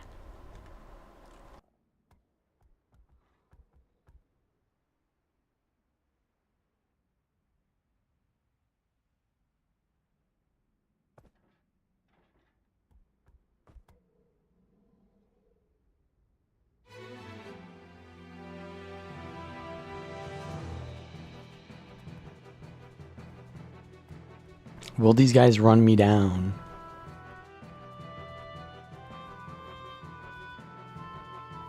I'm going to test their discipline.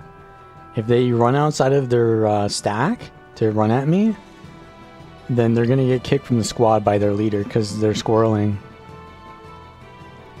I've been contracted by them to test out their squirrelers. Oh, we found one. Kick him, boys. Kick him. He's AFK. Guys, kick him.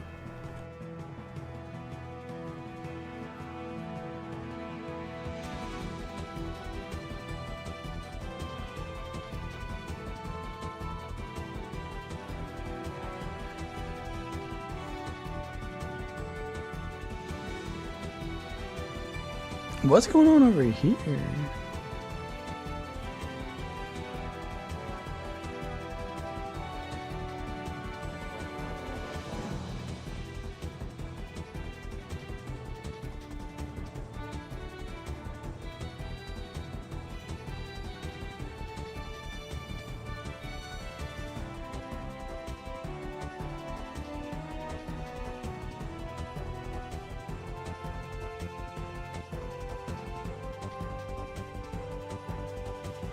Hello.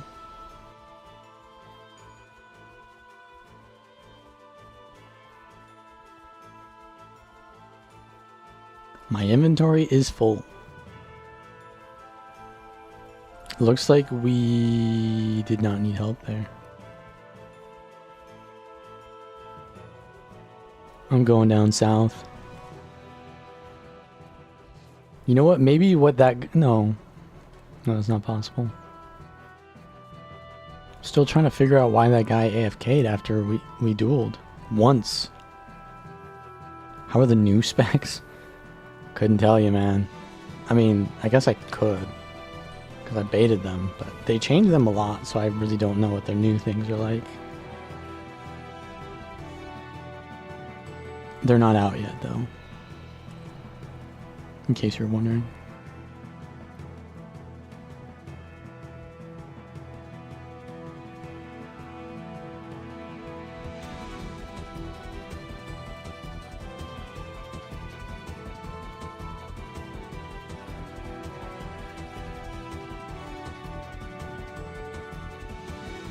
Should I buy Visions of Eternity for this account?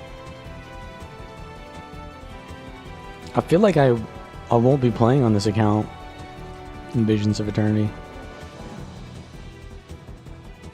Because I can't build craft on this account. I have to like find a build that I really already kind of know is good and just stick to only that.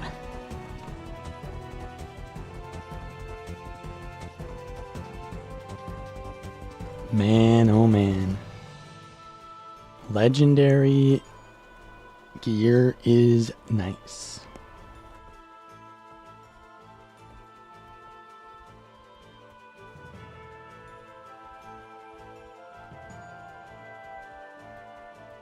Kind of trying to wonder what happened here.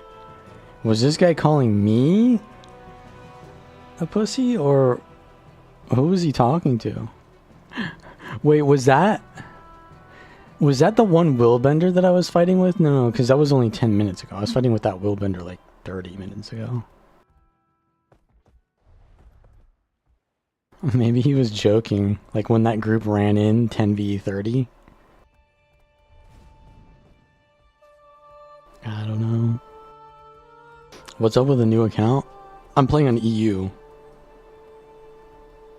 My NE account has Visions of Eternity, but it also has all my legendary stuff. But NA Primetime is in, what, like 5 hours or more? So if I stream right now, which is a better time for me to stream, it's not a good time to play on NA. Reaper.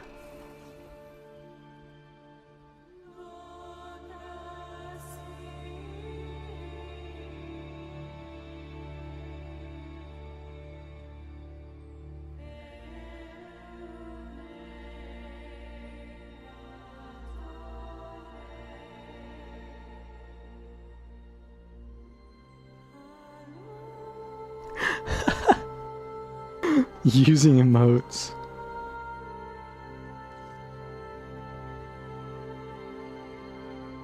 I don't know, man. He's pacified me. I can't attack him.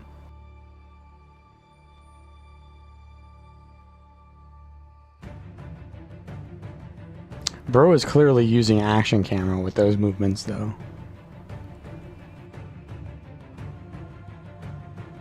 I definitely can't kill him now. He's at a disadvantage.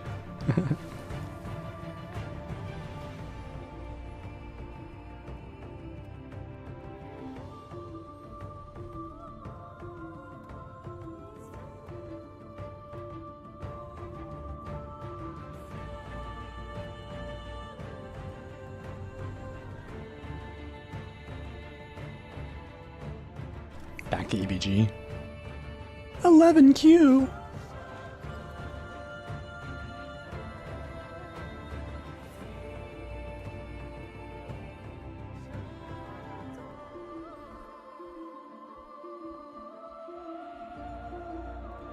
Fellowship of the Wolves. You're next.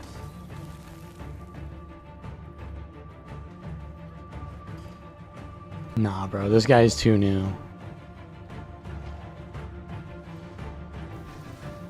He does damage though. Alright, alright.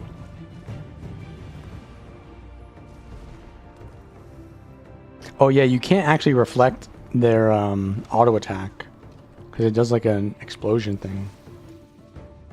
That's so busted. Oh, I got hit still? Blind. Dodge the weakness?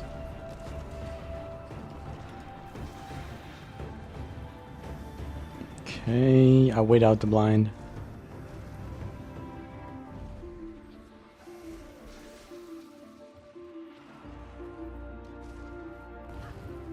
Oh, the I win button's out.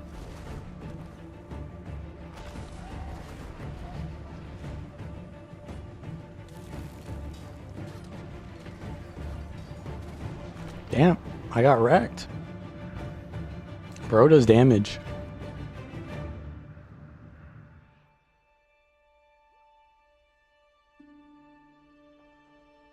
What if I kill him still? Damn, he has dodges on lockdown.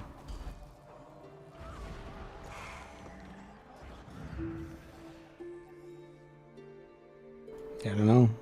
Outplayed there.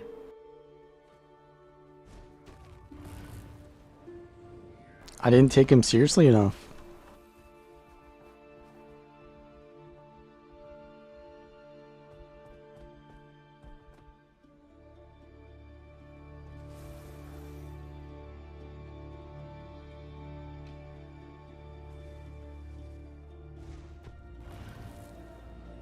I don't think he was Blood Bank. He was definitely Blood, but I think it was Blood Curses, right? Or Soul Reaping. He was Power, though, for sure.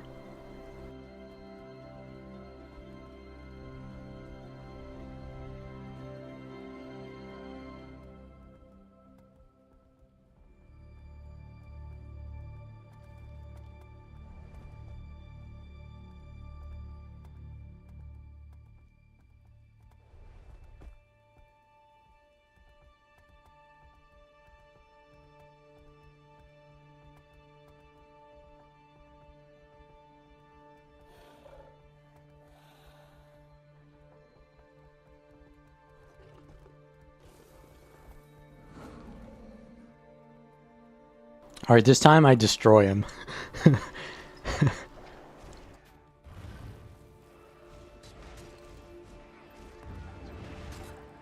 This time he doesn't get to play. My bad, bro.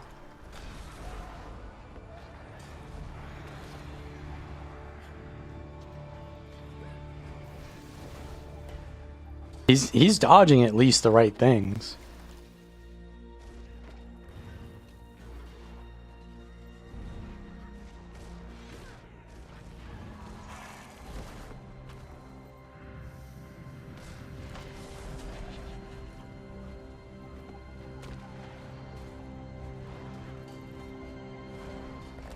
Oh my, Axe.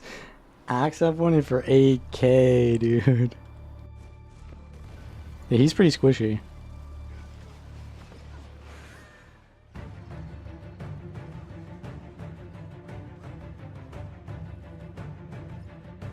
If you let that guy do his thing, he will kill you fast.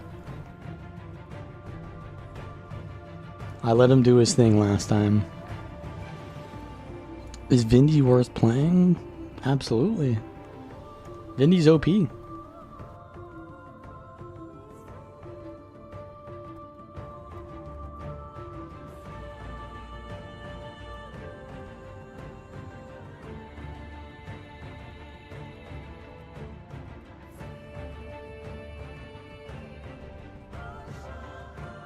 Oh yeah, my build has insane stun. Has a pull. Has a 3-second knockdown. A 3-second knockdown. And a 3-second stun. 3-second CCs are really long. Most CCs in the game are not 3 seconds, but this build has all of them.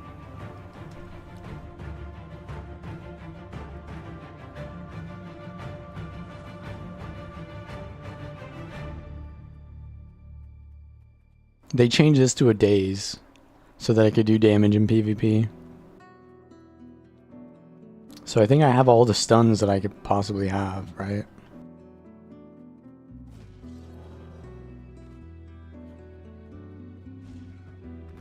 I guess I could go hammer. Yeah, I could go hammer. Oh yeah, that's right. There's a mace. There's that mace hammer build that I haven't played in a while. You just stun people until they die, but then you go against one willbender and he deletes you because he has stability.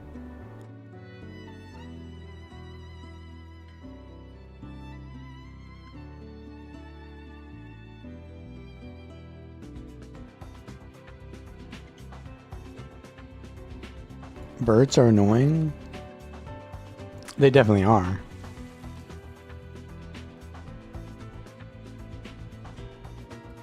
Yeah, you can play the core build, which is like optimized for more DPS, or you can play the Berserker build, which has just more quality of life to it. I personally prefer the Berserker build for that reason. Because if you stun lock them, it doesn't really matter how much damage you do to them. They're done. They're stun locked.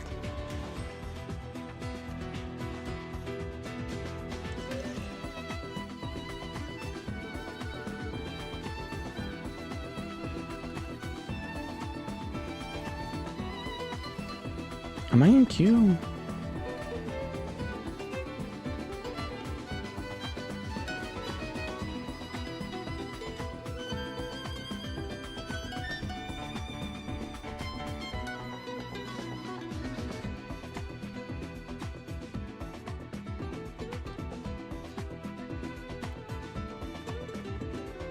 Yeah, it's kind of like condition cleanses. Most people don't run builds with condition cleanse because they just don't know how to use them. Most people don't run enough stun breaks because they don't think it's fun to run stun breaks. It's like, I could run this really cool utility skill that makes me blast people, or I could get blasted by everyone who has more than 1 CC.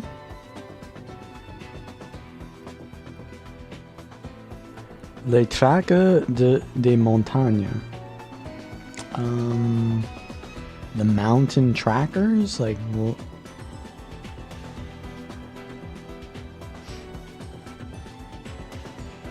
What are they, like dwarves? Is that what they're trying to say?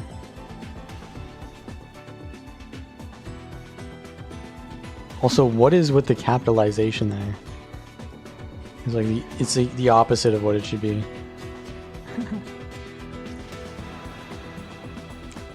Oh, French Ascalonians. A lot of French guilds on this server. Maybe that's a French alliance? The Harbinger is here. I think they'll attack me if this guy does. He's mounting. He's getting ready. There's a stun break. Oh, it's another Harbinger.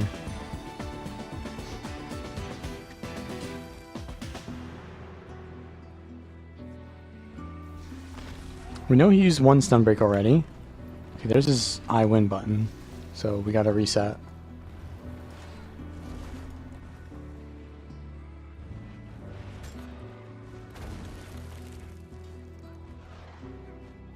He dodges the right things.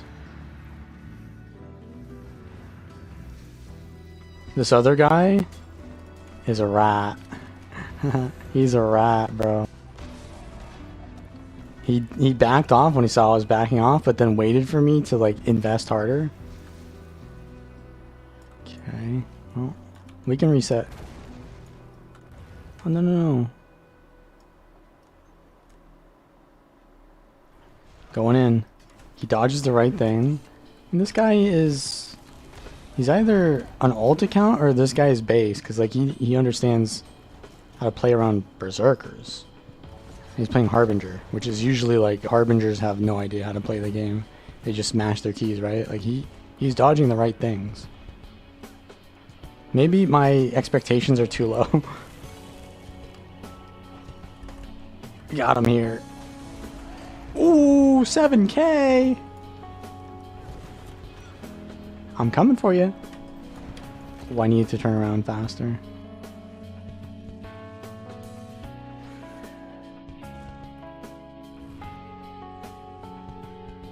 Who wins, EU French versus Canadian French? I mean...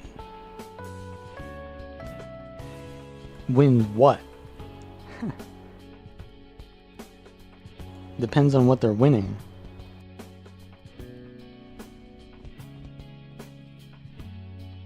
I would say the EU French are winning at having museums of priceless yet useless artifacts. The Canadian French are winning at getting heart attacks because they eat poutine. What else? Oh, Akani Mesmer, perfect. That's the exact matchup I wanted. Damn, there's a lot. Let's get some terrain here. Wolf is back. If it's World v World, then yeah, the EU French definitely win.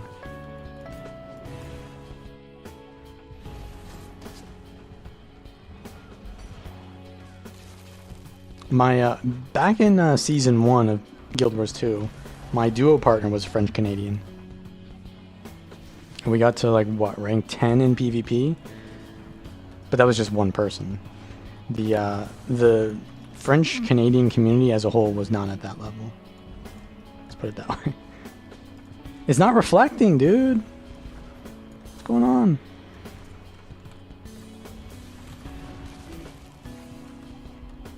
Oh, we dodged his thing. It was short, bro. It was a little bit short. Big damage incoming. Holy! Oh my god, bro. Savage. I tell you what, though. I give this guy, this Reaper, I give this guy mad props. If I fight him again, I will not stomp him. Because not only is he playing pretty decently, but it seems like he's playing to play. Like he's playing the game how it was intended by Balthazar. How Balthazar had intended it. He's just taking fights and rolling with the fights. Like he's not overthinking it like, oh no, I might die. Do I have a guide of this build? I don't know if I have a guide, but I have a lot of videos on it.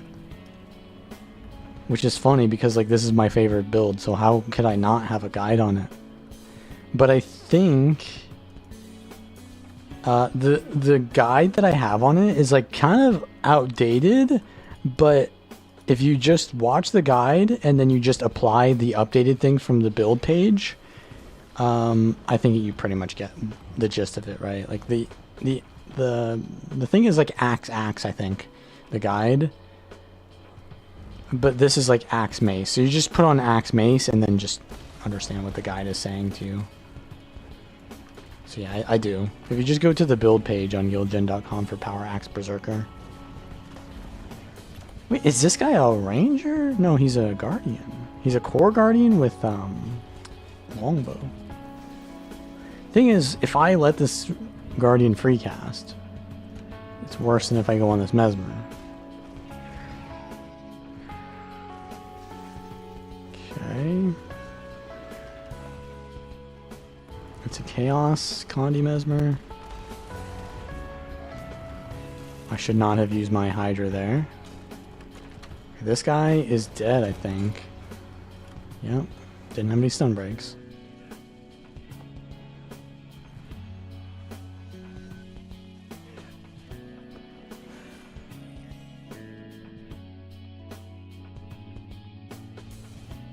Goblin Cartel. What? Is that a Brazilian guild?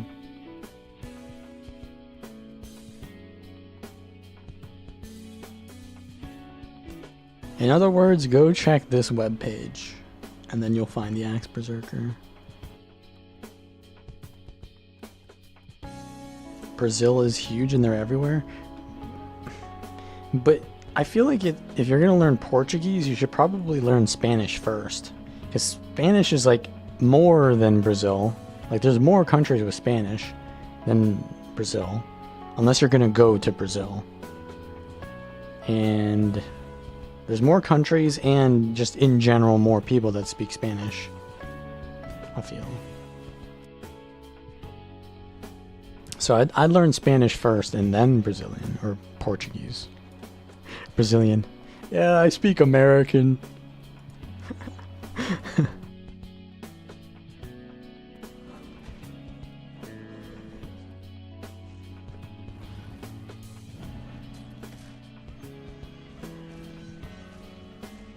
How do you play with 100 ping?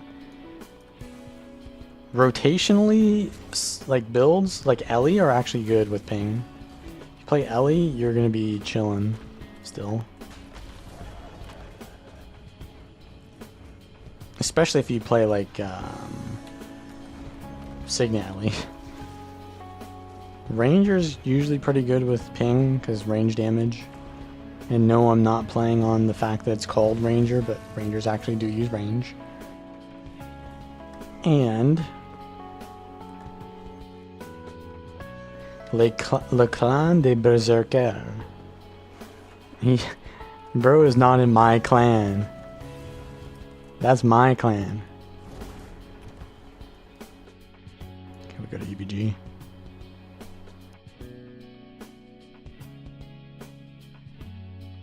All Asura thieves? Well, my question to you is, why are you interacting with a guild full of Asura thieves? Regardless of their actual IRL races, I am racist against Asuras.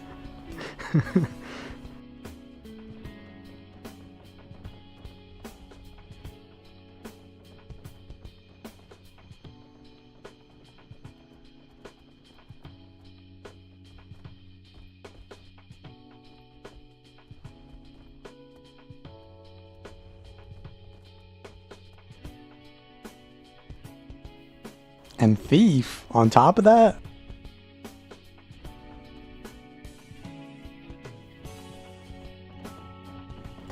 They're breaking the laws now.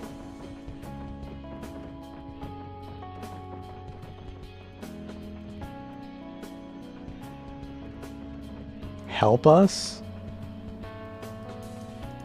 So what, like you have to Google Translate what map they're on? I don't get it.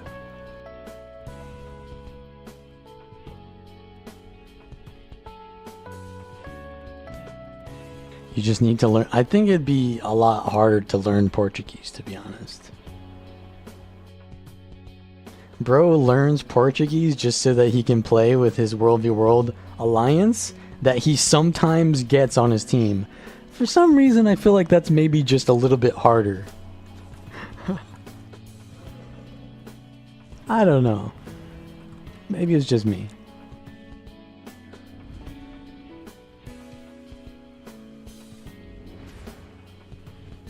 Oh, this guy double dodged. Can I... Oh, that's his stun break. I'm dead.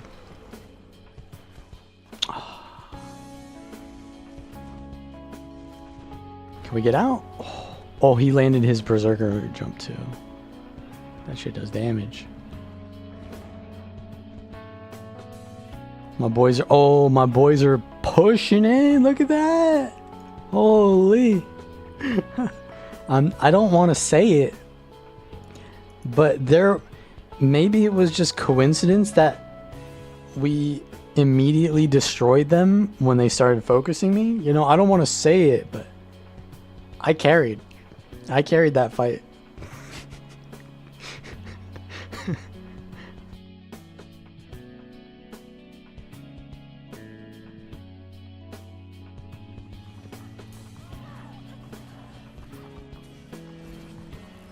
Oh shit, they right around the corner.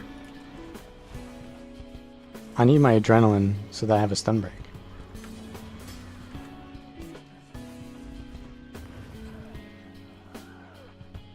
I can't really do too much in these Zerg fights. I can like immobilize. Maybe do a little bit of damage to this Ellie who has stability, but I can't really CC them. I have single target damage. This guy is a troll build.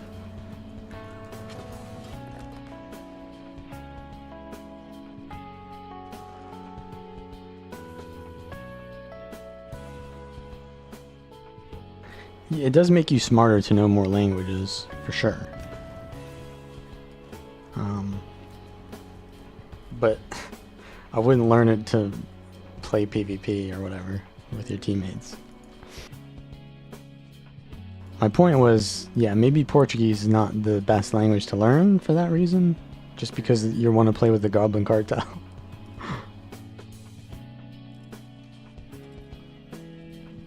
Actually, so I learned French in school, but I did learn a little bit of Japanese from watching anime. Weeb, hashtag weeb. And it's kind of interesting because you do learn more about language when you learn other languages, like just in general, because I had no idea that other languages had different types of being a language. Like there are certain languages that are, I think Japanese is a syllabic language, or is it a Is it syllabic? Because like we have syllables too, but they only have syllables, right? Everything in Japanese, their alphabet is syllables, right? So they have a syllabic language. I think that's what it's called, but it's different than our alphabet, which is just letters. I don't know what that's called, to be honest, but it's an alphabet that's just letters instead of syllables. And it does like kind of open your mind to how your own language works. Like when I learned French, yeah, that was same alphabet, but you kind of learn how phrasing works, even if like, because you have to learn a phrasing that is different than your own, because they put the adjective after, right, instead of before. So you start thinking about those things when you do it in your own language as well. So for sure, yeah, it's worth it to learn a new language.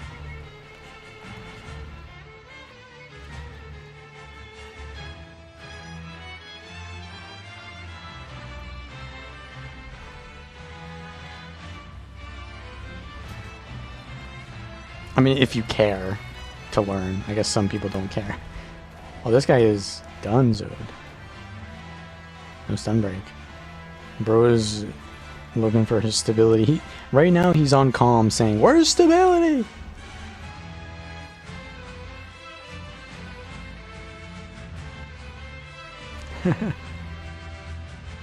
Yeah, is that the only reason why people learn languages? Mayhaps.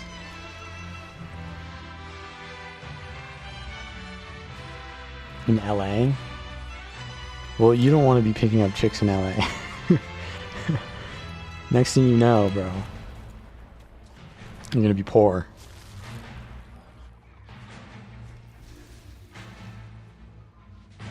There's that one video by Churdleys. I don't know if anyone watches Churdleys, but it's like it's one of those POV videos. You have a GF from LA, and then they go into Erewhon, which is like the most expensive grocery store ever, and she's like, eggs, $32 an egg. I know my worth. Nah, I think we're good, bro. Next.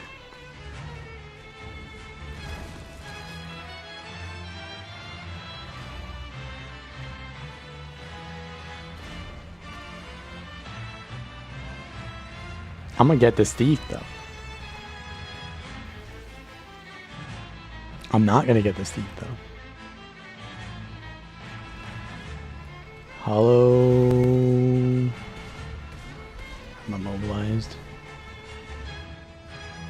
That's a really long knockdown into a fear. Very unfortunate timing there. The longest knockdown into a fear.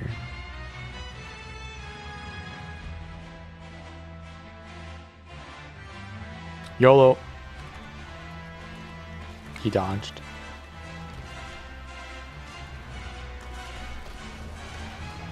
He's too tanky.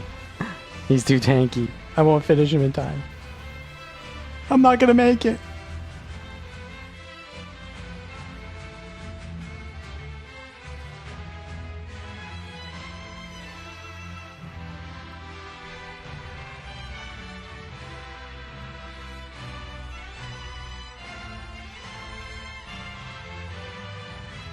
I mean, I'm not disagreeing with you there.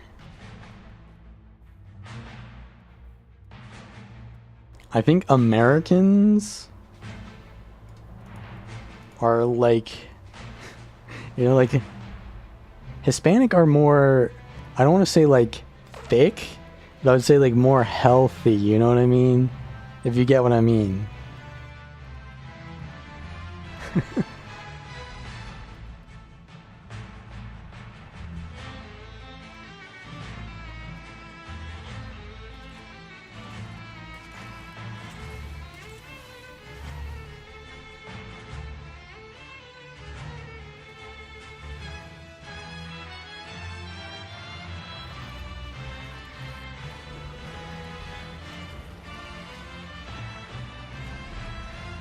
Because in reality, actually, Americans are more thick, to be honest, but on average.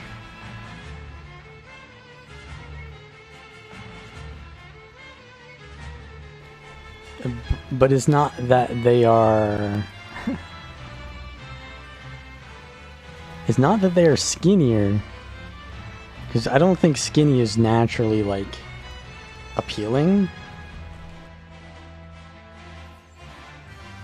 I think healthy is the word. And if you happen to be well endowed and healthy, I mean, that's a bonus.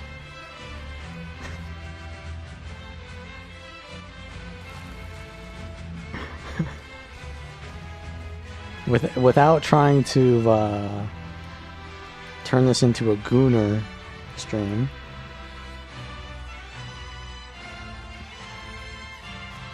But you know, I do use Cantarella in Wuthering Waves, you know.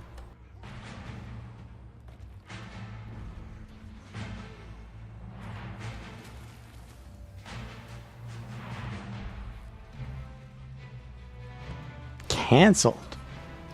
I don't think I'm walking a thin line of being cancelled. I think I'm walking a thin line of being overly cringy. Or goonery. Which is absolutely not... There's nothing wrong with that. I just don't want to be that.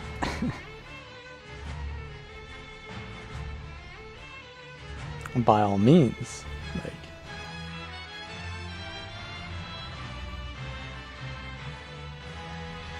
But, you know, some people will, you know...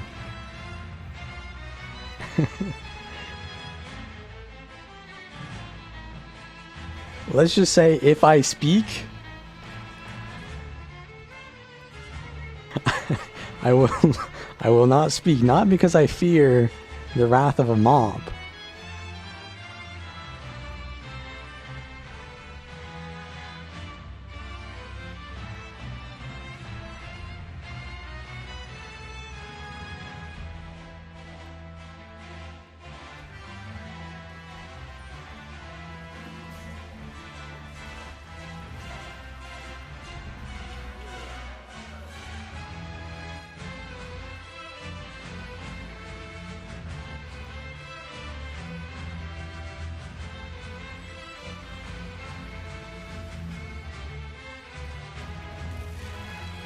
I mean, that... Now that is thick. That is a thick blob right there.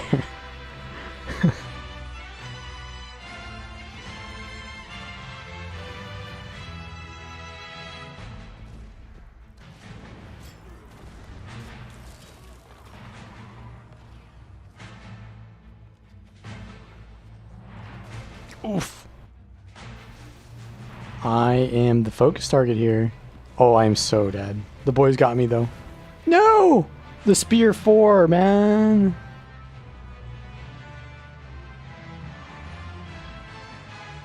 Okay, dude. Rifle Berserker build? Yes, there is one.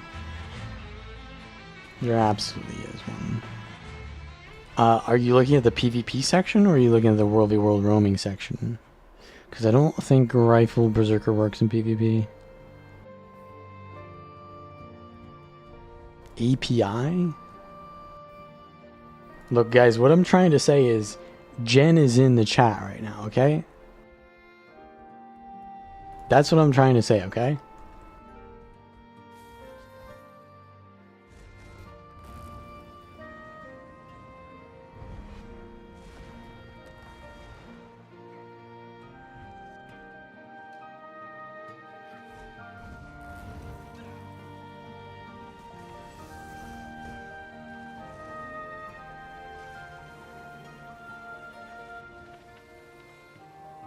Shit, so you can't say that in front of Bercio. Don't give Bercio any ideas.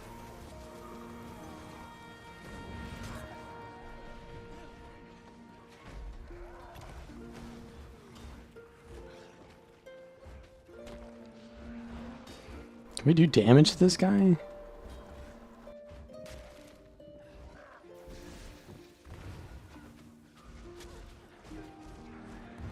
Gotta get over this without being CC'd. Oh, I retargeted the wrong direction. Can we finish him? Come on, get a crit. I didn't crit once. We got stability though. Ooh, he had his elite up just for that guy.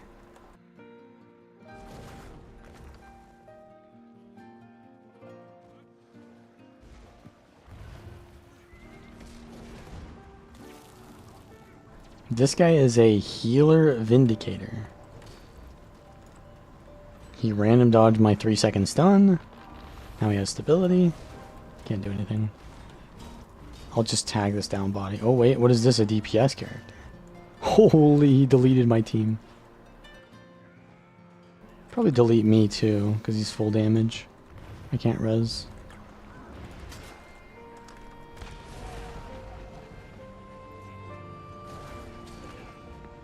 Got the knot? No, it missed. It missed through positioning somehow. Okay.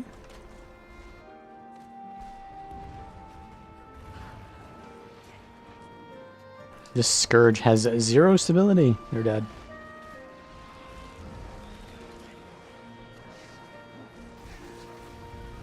Oh, the Scourge too. No stability. Get over here. Give him this. Give him the old Scourge. The Necro special. The Necro treatment. Oh, no, no, no, no. We got red team coming in now. Get up. Now look at this. This is how a commander should command, but the thing is, like, his team is kind of not on top of him. See how, like, they're moving? That's World v World. When we were fighting earlier at Quentin Lake, and the two Zergs were literally just sitting on top of each other for a good 2 minutes. I respawned, came back, and the fight still hadn't ended. That's not it, man. But this guy... Oh, he doesn't even own this place anymore. Yeah, I guess he's trying to leave, but I am the gatekeeper. And those are gatekeepers.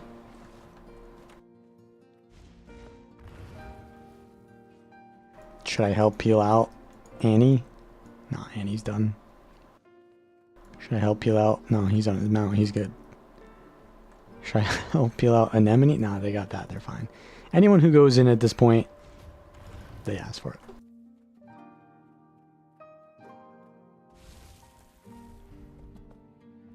Okay, so our squad is here. We have like 20? No, that's not even 20 maybe. Maybe they're running back, so maybe 20-ish. Portal. Little Drut. Fat Disgrace.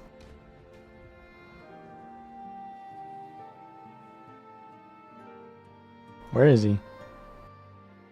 He's offline. Oh, I can't see his AP anyways. I wanted to see if that was like an actual account that he uses. Because naming yourself Fat Disgrace is wild.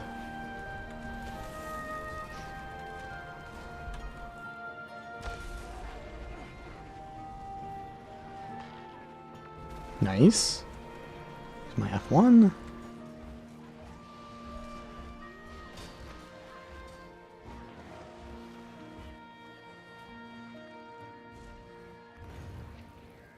How many Come on. You can't do him like that.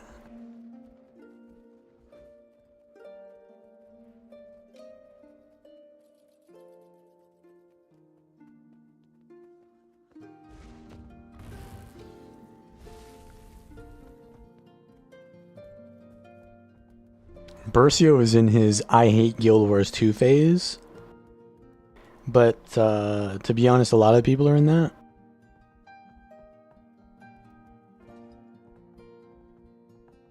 I've transcended to I play it when I feel like phase. which is honestly where a lot of people are as well. Like, they start in that phase.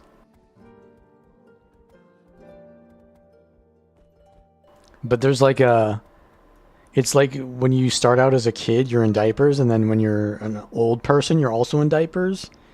I'm at the far end of that. I've gone through all the stages of Guild Wars 2 where I'm back to the beginning, where I just kind of play it whenever I feel like and don't really think about it too much.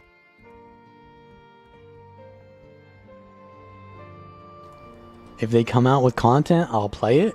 If they don't come out with content, I won't play it. So then why am I streaming right now? Bro is still addicted. What do you mean? You're playing the game and there's no expansion or any kind of content? What are you doing? Where's the Bladesworn gameplay? Alright, buddy, I got you.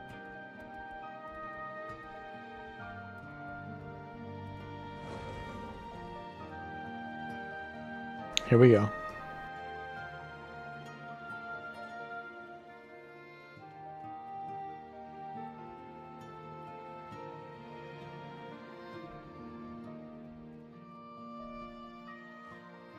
League break. Yeah, the thing about League is I'm also kind of over that too. I'm Emerald in League, and I feel like if I get to Diamond, that'd be cool. If I get to Masters, that'd be pretty nice, but like, what am I trying to prove? I don't need to prove anything, bro. That I can withstand a heap load of toxicity, you know? Like, I don't need to get any further. Although they are coming out with ARAM Mayhem soon, which is like roguelike elements in ARAM. So I'm excited for that.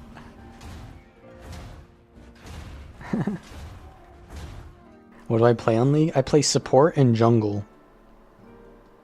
If that's what you meant by what do I play. I'm a Janna main as support. I used to be a Jarvan main as jungle, but I don't really like Jarvan anymore. I like Xin Zhao and Shyvana. And sometimes I play Udyr.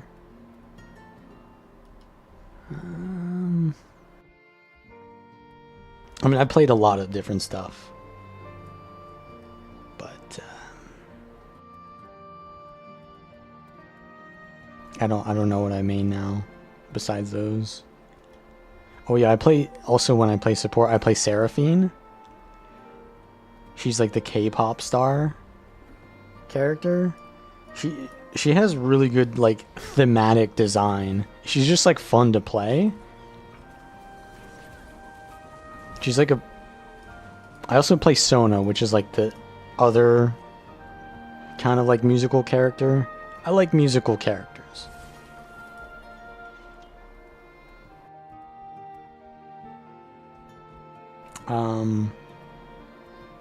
I don't know. I guess Leona as well. I like Leona because she's broken as hell. CC you for 17 hours before you get to play the game. Pretty OP. And she gives you like the prop paladin RP. So yeah. You imagine that I play Fiddlesticks? Bro, I hate Fiddlesticks. I hate him.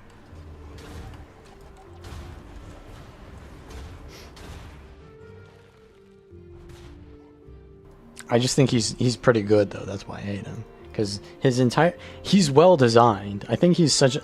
Like, that's the thing about League of Legends. It's such a good game. Like, the character design is so good. Fiddlesticks is, like, in lore, he is a scarecrow that's just supposed to be scary. He's like a Halloween costume. But how he's played in game fits that thematic so well. Because his passive is that he gets, like, vision wards. And he basically removes vision from the map, and when things are darker, it's naturally scarier, right? Like, and then he also has like fear mechanic, which fear is, you know, we all know what fear is from Guild Wars 2. And His ultimate is like you know, a massive engage AoE thing where he like jumps over walls. And to play around that thing, you don't want to walk into him because he could be charging that up at any time. So you need vision to make sure that he doesn't do that on you. But then like to get vision, you have to like face check bushes, and like you never know when he's there. So like you're actually like anxiety driven when you're fighting around him. It's such a good design, but also like a design that I hate because it's so good.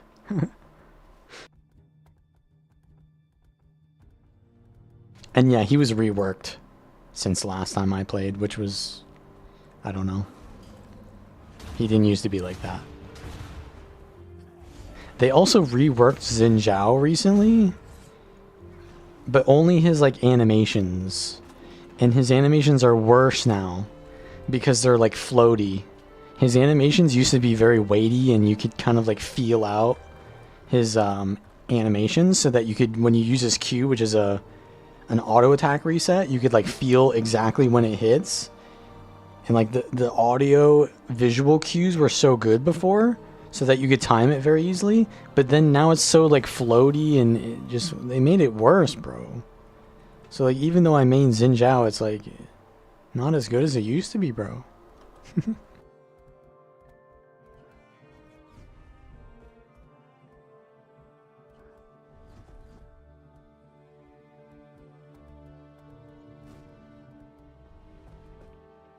But yes, I still do play League.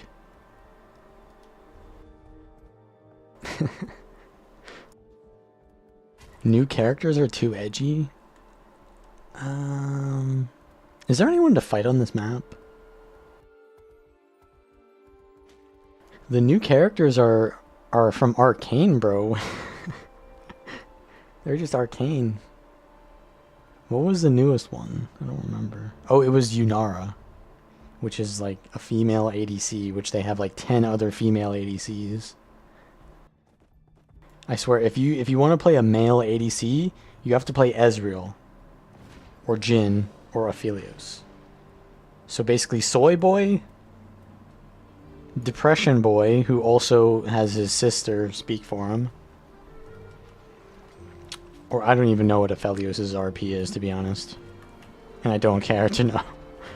Or Jhin, who is like cringe. Jhin is like the most cringe edgelord champion ever. He's like he's actually, his lore is that he's a serial killer. That's it. So it's like you can either be a soy boy or you can be a cringe edgelord. That's it. Or you can play the most complex character in the game, which I don't feel like doing. So instead I'll play Caitlyn, because I love Arcane! Well, I don't really play ADC, but if I do, I'll play it. Teemo ADC, bro. Someone's got to put you on a list. When I play support and my ADC is Teemo, I'm done, bro. I'm done. That match is done for me.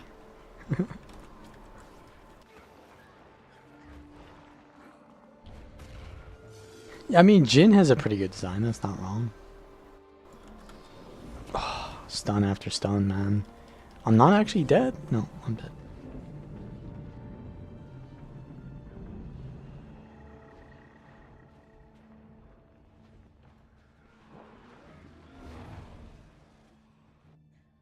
Design-wise or personality-wise? What is interesting personality-wise? Are you gonna say Teemo? Or are you gonna say Jhin? I mean, I don't think it's not interesting. I don't relate to it. They do have Hui though. Hui is basically Yusuke from Persona 5. Who is also Matt Mercer. Actually, did they voice Hui with Matt Mercer? I feel like they didn't. There's no, because Matt Mercer does Gangplank.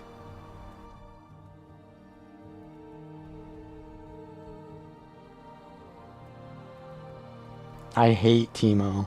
I hate it. He's like the most annoying champion to play around, and he's the most useless like thing on your team as well. So he just annoys you when you're against him, and you lose when you're with him. Oh yeah, that's true. I forgot Lucian. The thing about Lucian though is I don't like playing with Lucian because he's a kind of difficult champion to play with because he's very early game centric. He doesn't scale too well, so you have to like win lane, and I don't play with like good Lucians. So they usually either they throw their lead because they don't understand like how to play the game, or they just play like safe. They just farm or whatever. It's like, come on, bro. Or they play too aggressively and just like int. It's like playing with a Draven. Oh yeah, that's true. There's Draven ADC. I forgot about him. Yeah, there's actually a lot of male ADCs then. Never mind. Yeah, Draven ADC would play. I don't mind playing with a Draven ADC. It's just like most Draven players, they are toxic, and they're also not as good as they think they are. And they also try to force plays that are like literally int plays where they just die because they're overly aggressive. Because that's kind of how you have to play as him, but like they just don't know when to do it. They just do it always. I played with one Draven player who was allergic to running backwards. He would never run backwards. He would always run forwards. So if the wave was pushing into us, he would tank the entire wave. And if the enemies were pushing into the wave with the wave, he would attack the enemy instead of like, you know, like kite the wave backwards. Like he would never kite. Never kite, only run forwards. I think we still won that game because I eventually roamed. I let him just keep inting or whatever, and I just roamed and played around my other teammates who were doing well. Vayne player? Oh yeah. Vayne players are like ego. They also hate farming, which to be honest, I can understand why they don't like to farm, because Vayne has 0 AoE. She has to like single target every single minion to kill.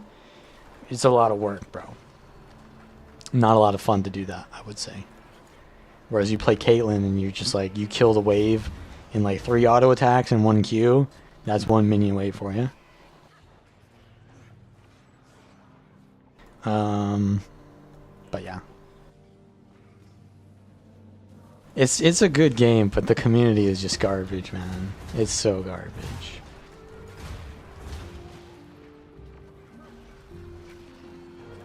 Like the DPS meteor thing, you think that's bad in this game? They have entire websites that are like stats so that you can like check your teammates' stats for. So not only can you see what your teammates' stats are this game and be like, oh bro, you're 1 in 3, you're garbage or whatever. You can see their stats for the entire season and be like, oh, you have a 45%. Like the people are so bad at understanding statistics, but they still use them anyways to like attack you. It's like, oh, you have a 45% win rate on Janna. They'll ignore the fact that it's only 45% win rate in the last 20 games. And I have like a 60% win rate the entire season. So I'm just like, I have a bad streak right now. Like, sure, whatever. But like, they will just personally attack you for like random statistics that make no sense. Or they'll say like, I don't know. They'll say a bunch of shit. Oh, this guy's still on me? What is bro doing? What do they say? They say like, oh, they say like you're hard stuck. You've played this many games this season and you're still this rank. Like, you're hard stuck, bro. You're not improving. First of all, I am at my peak right now. I have never been higher than now. So I'm improving. I'm at Emerald 3. I've never been higher. Well, I've been Emerald 2, but I'm basically at my peak. And I haven't played the game for 10 years like you fucking loser. You who are on your 10th account and are not adding up all the statistics of all your other ults and saying, ah, but I got to Masters with an 80% win ratio on my 10th account. Yeah, I'm sure you did, bro. Yeah, they're really good at taking like out of context statistics. It's like you played the game for 10 years. You use alt accounts to manipulate the MMR because new accounts have higher MMR gains, right? Like the more you play the game, the less MMR you get, right? So if you play on your main account, you're kind of you have to really carry to get out of the ELO that you're at, right? You have to like really improve and noticeably, because otherwise you're just going to get 50% win ratio. And then playing on a new account, it's trying to calibrate you still. So they have an easier time getting to higher elos, right? And if they don't get a good win streak, then they make a new account, right? And it's just like, it's so pathetic, man. Like I have an EU account and an NA account, right? Because you can't have one account on both. In my EU account, I started out on EU because I figured NA was trash because I always heard NA teams were garbage, so I thought NA servers were bad. So I started on EU with like 130 ping. And does that MMR strat apply to Guild Wars 2? It kind of does, yeah, it does. But it doesn't really matter in Guild Wars 2 because you can climb to top 10 pretty easily without doing that. It's just easier. But so I started on EU and I was bronze, legit bronze, because I had no idea how the game worked after being on hiatus for like 10 years. Like the game became way more difficult because it was more complex. Everyone was better at the game. Like I was platinum back in the day, and platinum was the highest rank. So I was like, I would say I was masters or, you know, grandmasters relative to what they were back in the day. But now I'm bronze, so I'm like, something wrong here? Like I'm trash. Why am I trash at this game? And it's just because I had to go through an entirely new learning curve. Like I was ganking too much as a jungler because ganking is not that good because people understand how the map works. They play safer. They know jungle timers. I wasn't even farming well when I jungled and didn't gank. And so I was just not having any farm. And so when I took any fight, I was just weaker than everyone and I'd just get shit on. So that's why I lost and I was bronze. So then I practiced a lot on EU. I got to like silver on EU. And then I was like, you know what? This is rough, bro. EU must be like difficult. So I made an NA account. And I got to emerald in my like first like I'd say progression or something, like, or like my first attempt at like climbing on NA. I got to emerald. So I was like, is NA really this easy? Like NA is just free, bro. But in reality, NA is kind of like similar to EU, but I was just on a new account and my MMR was just like getting boosted by the fact that it was a new account and I already was like good. So it was essentially I was smurfing, right? And that's why I got to emerald. But if I started on NA the first time, I'd probably be like silver or gold, right? So then I went back and used the thing that I learned on EU, and now I'm platinum on EU. But I do think that EU is harder than NA, so I'm okay with platinum on EU and emerald on NA. But like, it's just such a clear example of how the MMR works. And then you have these people who are just, they know how it works and they abuse it. And they still think that they are good whilst doing it. It's like so diluted.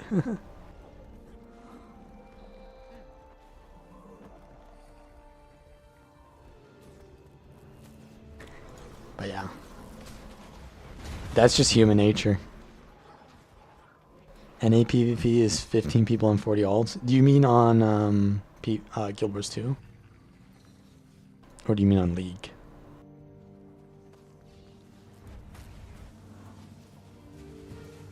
I think you mean in Guild Wars 2, because that's definitely accurate for Guild Wars 2. Can I land a big AoE? No, they reflect up. That guy's done. Yeah, I mean, there's definitely I've gone over my video that says rating is meaningless. Like, I don't need to go over that again, right? But I guess I kind of do. But yeah, my entire video on that kind of reiterates what you're saying there. It's like a 4-year-old video, though.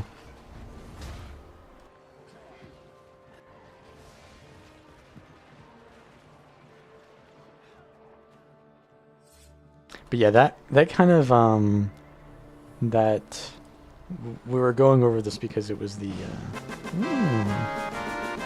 Commodore is back, giving me 50 RON. I don't know what currency that is. Is that I know it must be like Eastern European, but I don't know what currency that is. But thank you regardless, no matter what amount you pay. Any support is appreciated, as usual.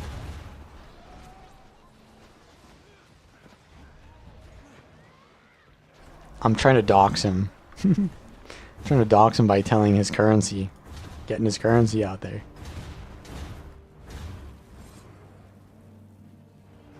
Got the emote? It's a made-up currency? Oh, it's Bitcoin. Ah, I see.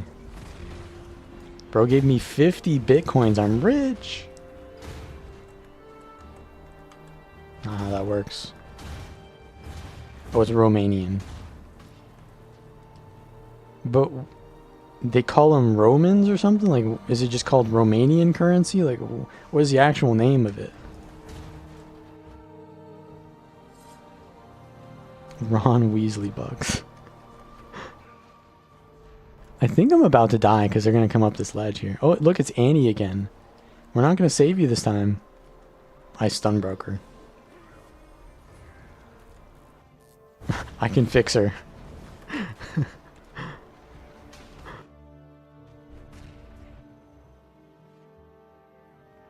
Uh-oh.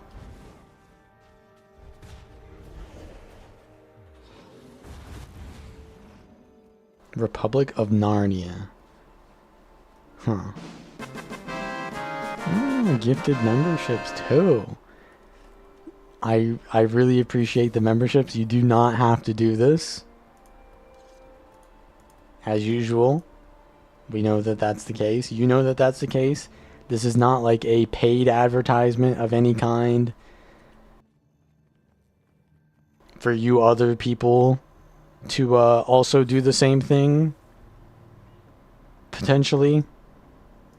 But, you know, while we're talking about it, you know, you guys can just, you know, become a member for as little as $1. Become a channel member. I mean, honestly, I can't really expect you to do that if I'm not coming out with content regularly. Right now, we're kind of on hiatus until the expansion. But it is appreciated regardless. 11 US dollars. I mean, that's a good amount. Log into Steam. Why is that? You want to see Chrono Cross? That's the only thing I get into Steam for. I guess Final Fantasy 14 I would use Steam, but I don't play that anymore.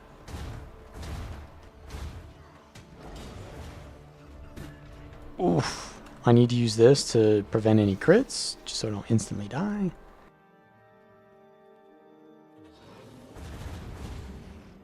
Wink wink. The dollar fell off. I would have gotten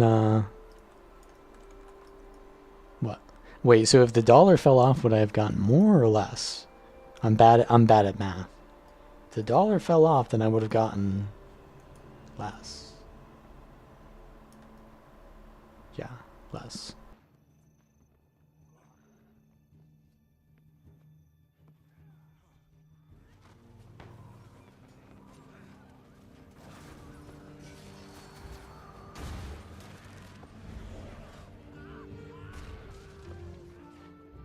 What changes am I excited? I didn't really read much of that post. I read a little bit of it, but I was like, it was kind of long. There was no TLDR. So I was just like, well, I'll see the changes when they happen. Because they're not giving the exact changes, so I'm going to have to read the patch notes regardless anyways. Can we get this? So I'll just read the patch notes. But it sounded like they totally reworked. I read the Troubadour changes and they just like totally reworked all the traits. I was like, okay. So like every video that I made on the mechanics of these classes is just irrelevant now, so I guess there's that. I guess that's fine. I'd rather they change it than not change it. But like everything I know about the classes is like kind of changing. I mean, I know how they generally work now. I understand the idea, but now I have to understand the specifics again. But I would say I am hyped to see some antiquary changes, because I did like it, but obviously it needed work. It felt clunky still, and then like the RNG was cool and all, but the idea was there for antiquary, but like the skills themselves, I don't think were fun skills to use. Like the antiquary skills are just not fun skills. If they had more interesting or fun skills to use, then I'd probably like antiquary more. So, I don't know. I didn't read anything about the antiquary, so I don't know if they did do that. But I know they came out with a post. I only read the Troubadour and maybe like something about Evoker.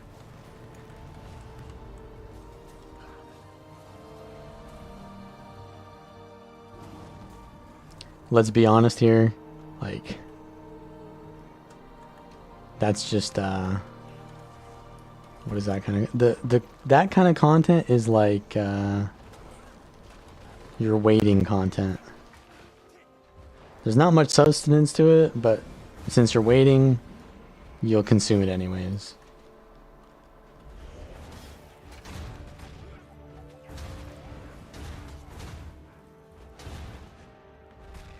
Which means it's not evergreen content.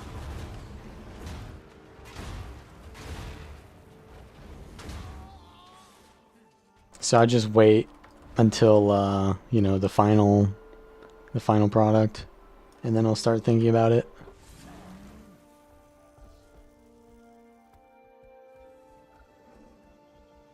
Will function the same? I mean, yeah, I think all the elite specs are going to function the same, but they'll have like different... The details will be different for sure. Should I jump? I can jump this.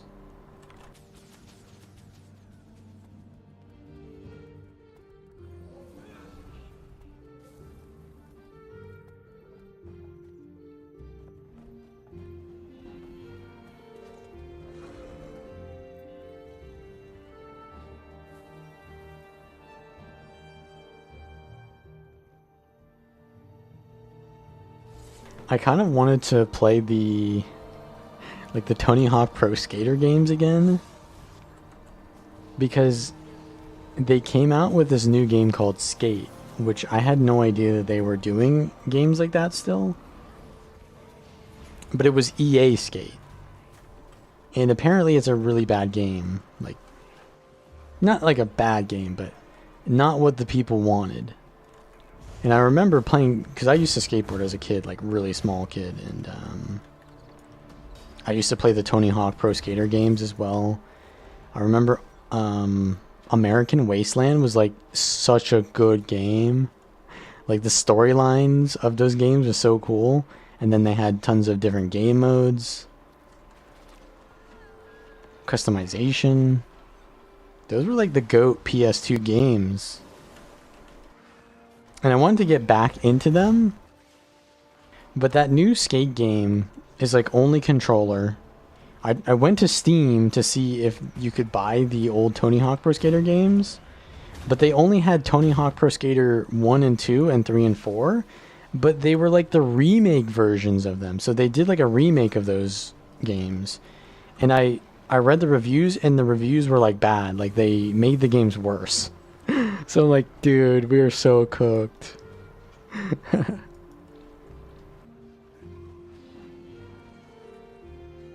Like they removed things from the game.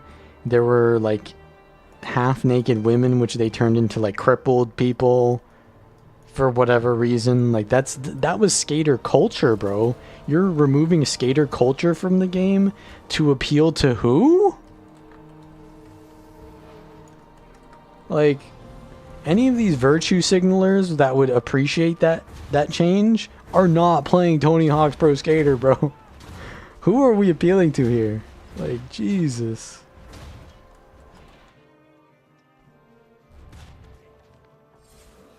Like, by all means, make your woke games. Make them. And see how many people play them. But, like, don't force my Tony Hawk Pro Skater games, bro. Don't do that.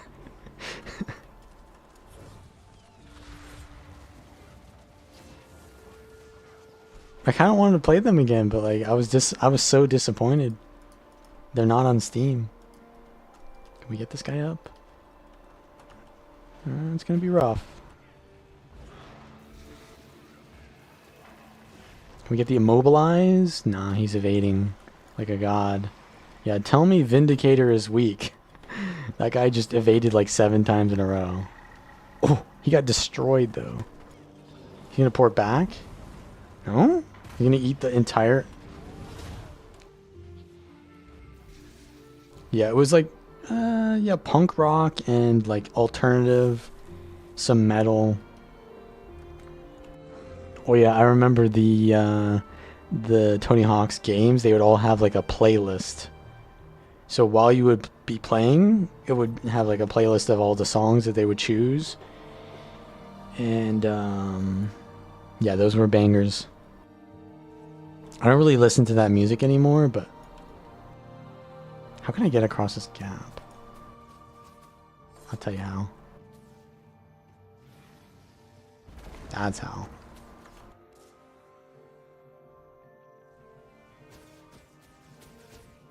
I guess I could buy the originals, but I don't really want to play the original 1, 2, 3, 4. I wanted to play like Underground and American Wasteland because those had story modes. I like the story modes. I think Pro Skater games were only like arcade mode style, which was fun too, but not as good. Bladesworn viable? I'm playing it. It must be viable.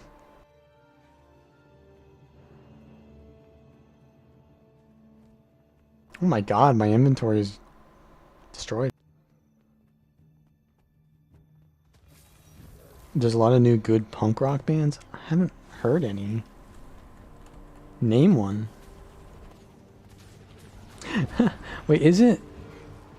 I know Blink 182 did like a reunion and then or something, and then it ended up just being, what's his name? Travis? No, not Travis. That's a drummer. Not Mark. That was the bassist. The main singer. That guy. He like made his own band. And then like I listened to that and it just didn't have the same feel, you know? It didn't have that. It seemed too clean, you know? It was too clean, like it was well produced, which the original Blink-182 was probably well produced as well, but like it sounded more clean, you know? Tom was his name, yeah.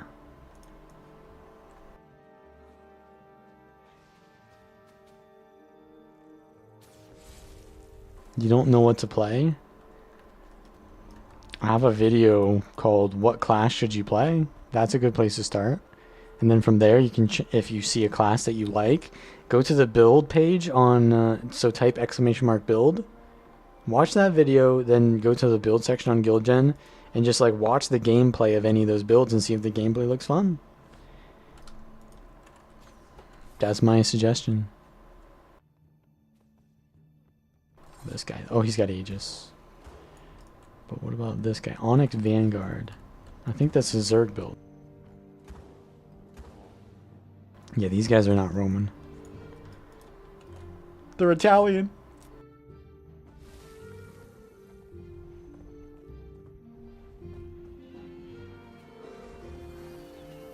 Immobilize.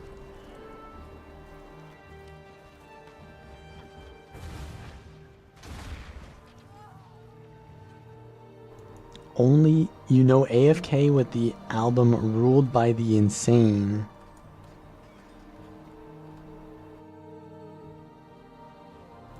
It's called Noise Punk. That's what it's called now.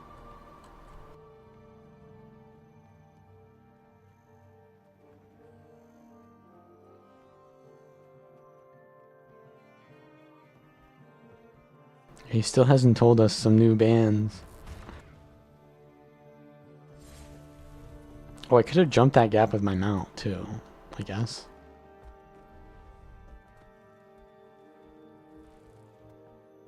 I'm about to be pincered. What it sounds like. So wait, you came up with the term yourself, or you don't know what the band that you're talking about is categorized as, so you put it in a category that does exist?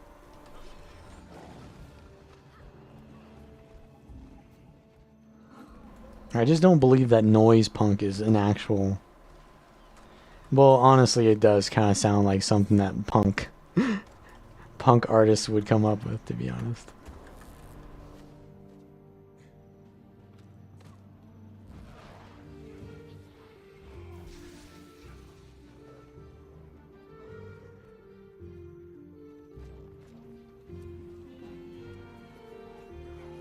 Immob? Immob? Boom, damage. Wait. Where's my Fury? Okay, I get it, I get it. Is that our favorite auto attack spammer?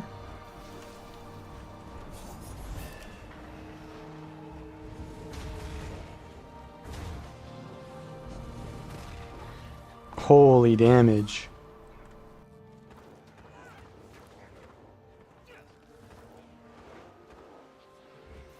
Gun him down.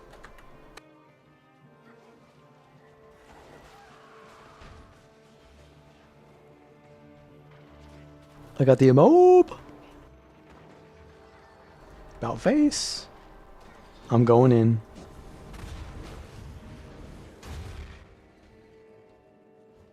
Where's this thief dead at? Going for the kill. He rallies. Mob? No, he dodged it.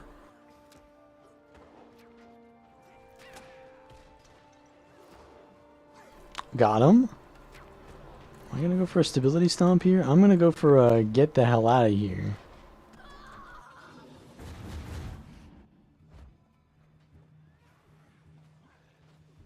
Let's help spell that. Oh wait, it's a rat. Don't help him. Vindicator. Okay, we gotta get out. That's a healer. But we have players. We can kill a healer. I would like to blast all of my skills first before I go in. Oh, shit. We need to do AoE here. I've got my... Ooh, big damage. Big damage. Holy... The boys kept him down long enough so I could ramp up my damage. It's kind of doing nothing for a while there. But the boys got it. Blood Magic Scourge. It's a Condi Blood Magic Scourge. Okay, so we don't have an issue with that res there. Only 5k. Probably Trailblazer, that's why. And the reason why I make a gun sound when I do a slash is because it's a gun blade. Every slash is an explosion. And the explosion creates vibrations where the slash like does more damage, right? That's how the science works, right? I think they did an actual episode on gun blades in one of those TV shows where they make weapons. Forget what it's called. Like something Smith or something. I don't know. But I think they did an episode on gun blades, and it just doesn't work out. Like obviously it doesn't work out. No shit. You cannot make a gun blade. I mean, you can make a bayonet on a gun, and you can make a gun or a blade in the shape of a gun, but you cannot make a gun that creates a vibration to make a blade hit harder. Like that ain't it, man. Science ain't sciencing.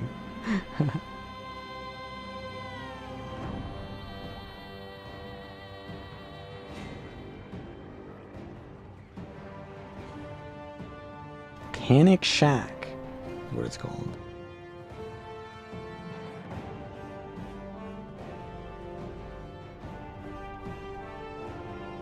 They're a UK band.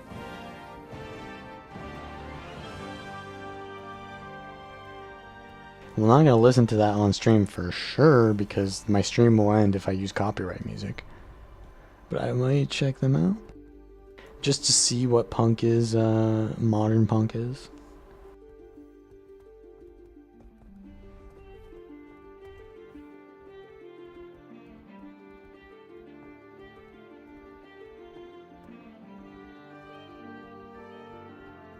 Yeah, the newer, like, Gen Z musicians, they're really good, but they kind of lack the thing that made music good, which is, like, the feel of it. They go into these, like, overly complex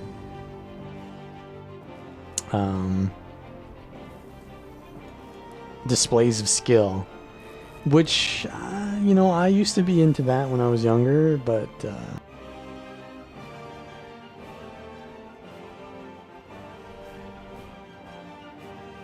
at some point it ceases to be music and it becomes a practice session. Like, I think there's that one band named Polyphia.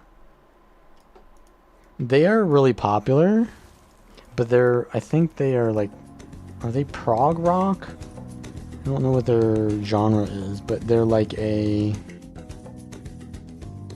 guitarist named Tim Henson. He has some of the craziest, like, lines. And people try to use his lines as like a show of, oh, you are good. You can play this. But they're not bad. Like, obviously, he does it in a way that sounds good and is artistic, I think. But he's, like, the best. Yeah, I guess it's called math rock sometimes. But it's like, it's basically prog. But yeah, there's definitely a lot of other bands that try to emulate that, but they're just not as good at making it sound good. So it just sounds very procedural. Another one of my favorite bands is Covet, but they're not really a band anymore. They're sort of a band.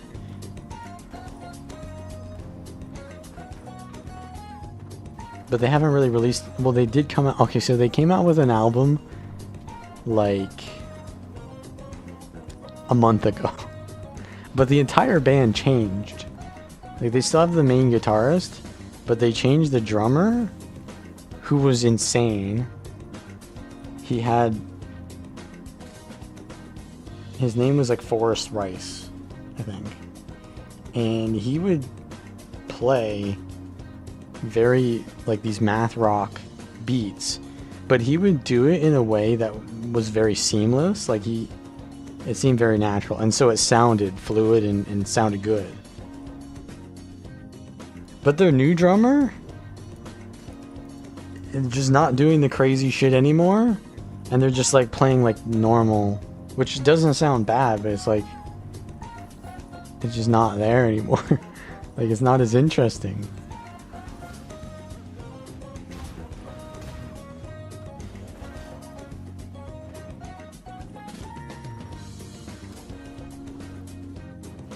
So for me, That's like a Linkin Park moment. Like they no longer have Chester. I don't listen to them anymore, bro.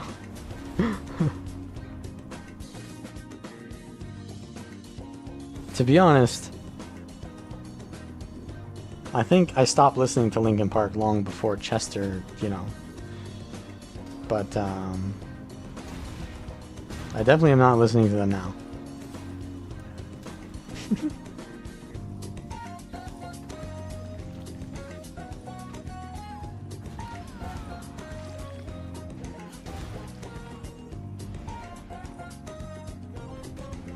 Also, one of my favorite bands was Sum 41 back in the day. They were like this Canadian punk band. They were almost like, to me, they were like the punk Nirvana. And then they got into like an accident or something, and they made an album dedicated like to this firefighter who saved their lives. And I remember thinking, oh, that's so cool. But then I listened to the album and I'm like, it's not that good. It's not as good as it used to be, man. And then that was the last album I listened to them. I was like, okay, I guess I don't listen to them anymore.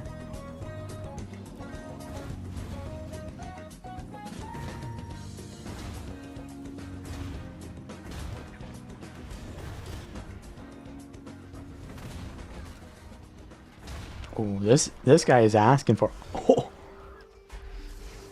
that was a nasty delay, because that actually was good for me. The lag was good for me there. Stop stunning me. Oh boy.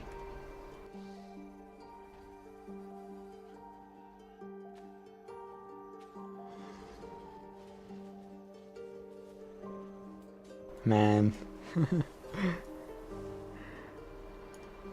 If I'm already talking like this and I'm not even like an elder person, I can just imagine when I'm an elder person, what's it gonna be like? We're already talking about the good old days, man. Does it just keep being like this? I guess so, yeah. We're just never gonna stop talking about Nirvana. Even when we're 70, bro.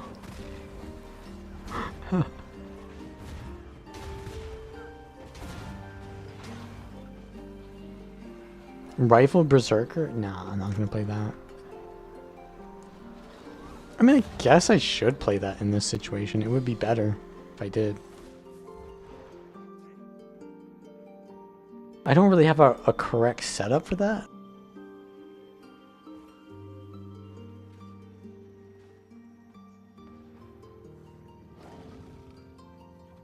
Because this is not my NA account. But I mean, I could try. Why would you stop? What, listening to Sum 41? Just wasn't as good. I didn't like it as much.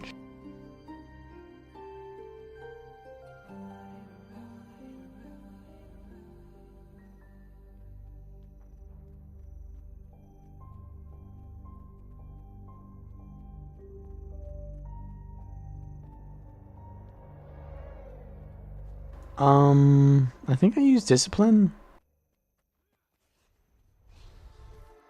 It's strength. There's no way it can be strength. Strength is for sustained fights.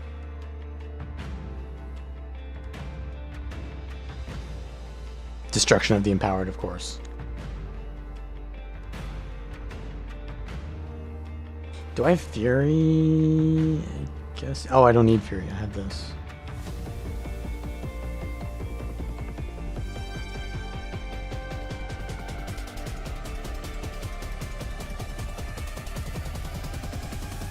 What is this music?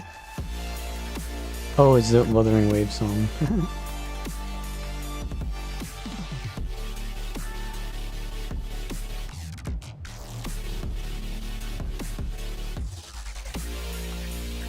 Is this the right build? I guess so.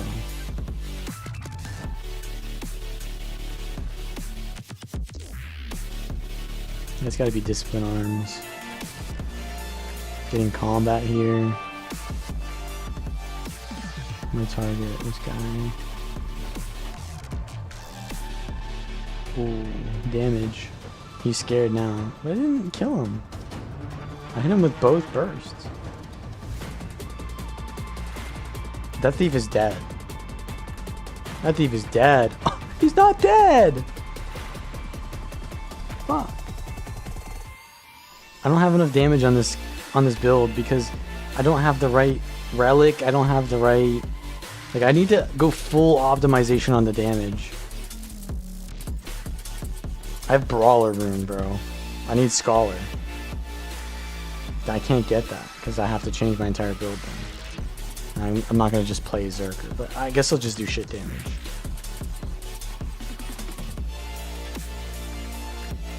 But ideally, you want to optimize your damage as much as possible for this build because that's all you are. You are just damage. Oh, this guy is so fucked. Wait, no! I didn't have enough... What? Wait, are you telling me that don't fully give me,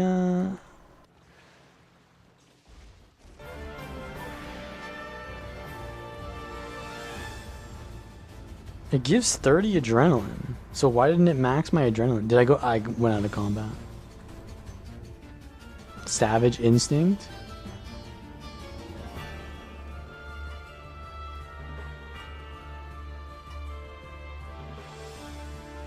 Right. Yeah, because you don't... Yeah, you don't need the crit chance. But... At the same time... I do extend the duration of my Berserk mode, so that's not bad either.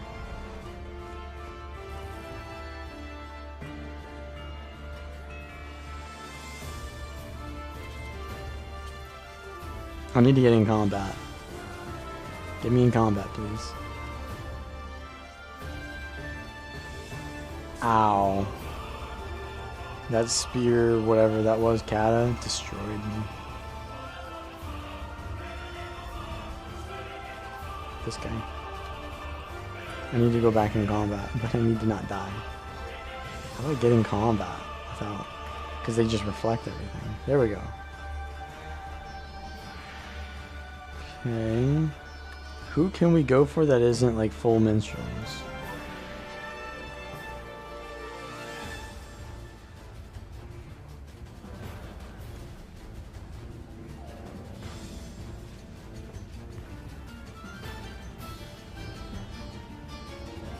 Boom! Only 3k! It's a healer. Blast it quick. Okay, we got the kill. Get out, get out. I lost target on it, so he did not get rezzed. We might have got stealth, though. Cooler names? Fortune's Veil. Where even is that in game? Because they're all just POIs, right? Okay, round two, round two. Obstructed?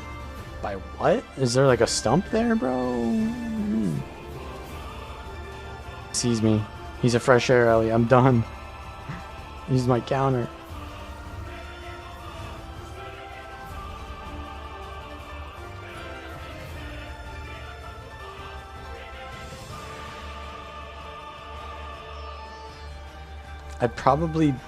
I'm probably still better off playing power rifle Zerker in this situation, because like, Bladesborn can Zerg. So, I mean, yeah, it's not a bad idea regardless. Oh yeah, I need to be giving myself, what's it called? The 3 skill before swapping.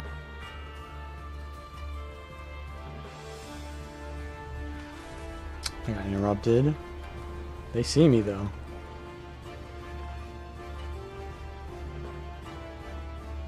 Okay, let's get the adrenaline up for the next rotation. Oh wait, didn't I use the rifle trait?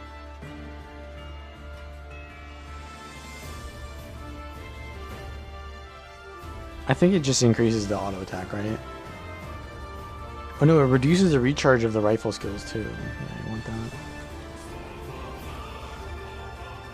And I got removal of immobilize on the rifle anyways.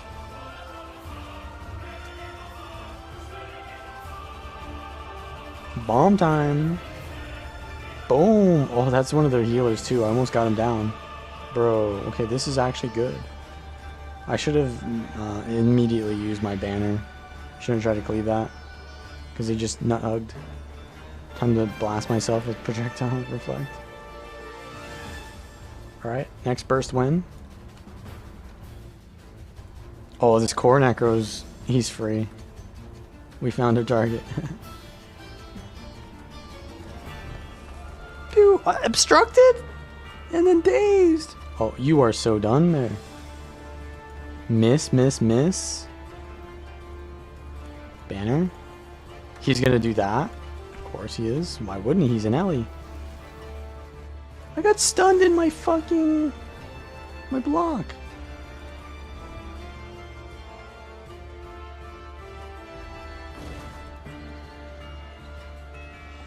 I mean, it's not a bad build to play in this situation for sure.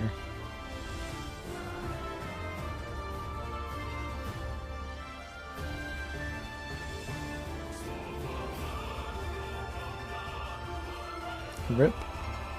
Can I help this guy in any way? I guess I could banner him.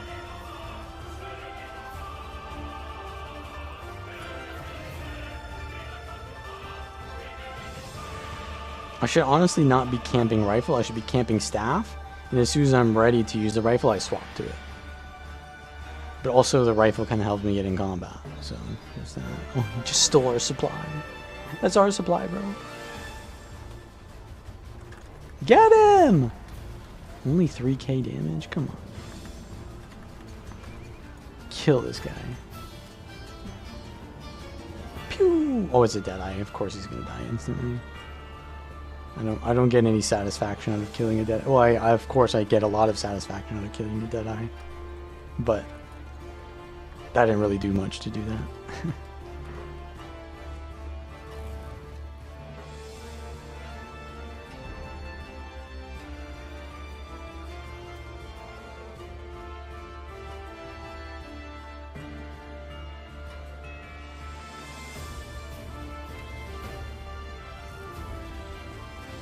This is the big dodges guy.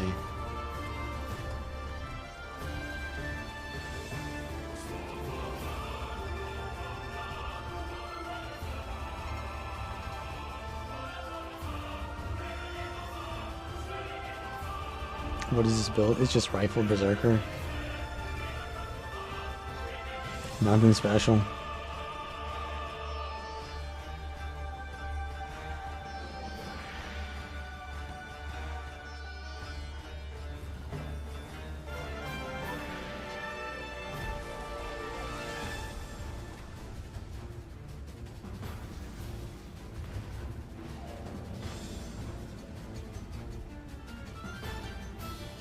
I kind of like that. Oh. Uh-oh. They're pissed. I like that I can go in, use the Signet on my first set of bursts, and then I swap out to Staff, and then get unblockable from the 3, and then do my third set of burst. That's a pretty cool rotation there. I don't know if that's listed on the guide, because I think Jen is the one who did the guide, but that seems like the way you should be playing it. Don't know if I said anything earlier. Yeah, didn't say anything. No one said anything about you, Bercio, right?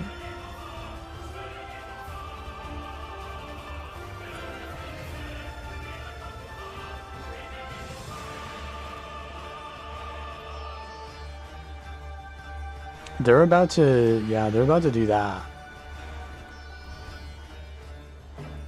Oh! Pincered! Surprise. I need to get in Berserk mode to get super speed.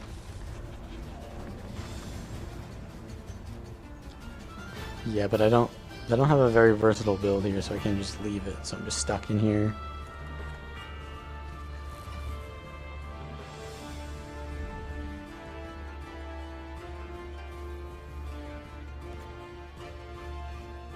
EU has a lot more content. It for sure has more content at this hour, but you're probably also right that it has more content in general. Because, believe it or not, there are more people in EU than there are in NA. Surprise, surprise. I mean, like, just in general. Like, Europe is more populated than North America. But really how it is North America is like Japan, South America,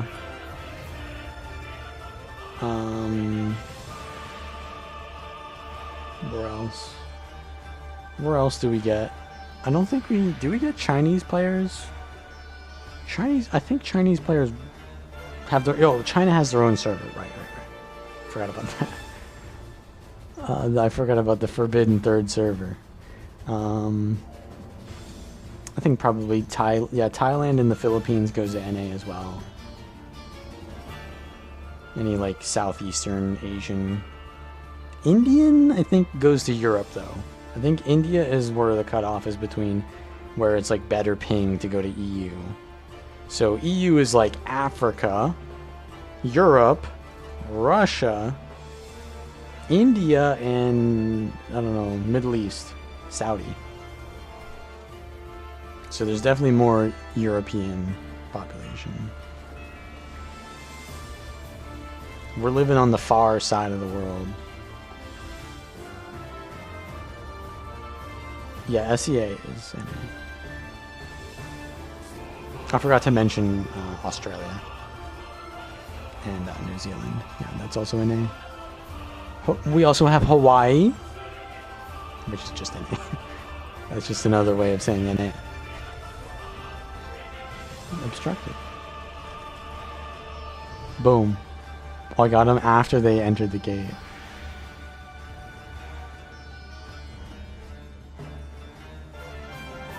Korea? Yeah, Korea plays NA. That's basically Japan in terms of geography.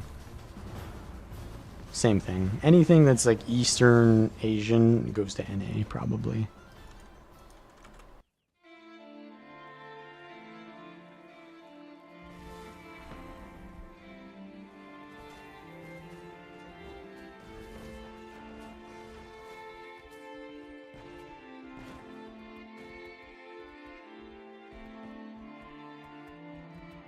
Which is kind of unfortunate, to be honest. Like, that is a really bad situation. The ping is terrible. Like, anyone who plays in that situation, like, they just have to just suffer with bad ping. If there was a non-Chinese Asian server, that would be probably pretty cool. I'm sure they could afford a third server. I mean, fourth server. I'm sure the Aussies would love that.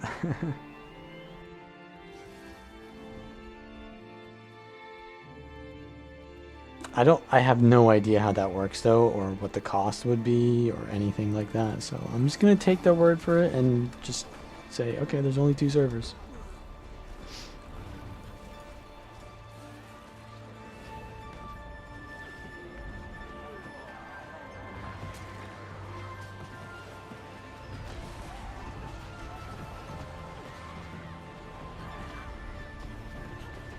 Actually do more damage with the 2 skill than the burst. But I guess the 2 skill is good at getting you adrenaline for the burst. So it's completely fine. I'm playing correctly. But I think I don't want to be zerging anymore.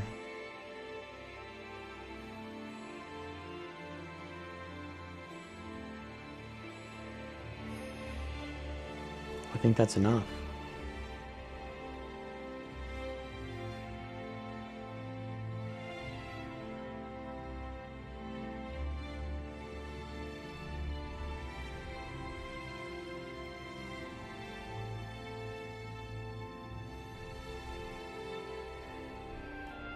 NA Wester, that's true actually. NA West is worse than EU to NA. Like, if an EU person living in EU plays on NA servers, they have less ping than Western NA to NA. Why am I not in your alliance? I don't know. You didn't invite me.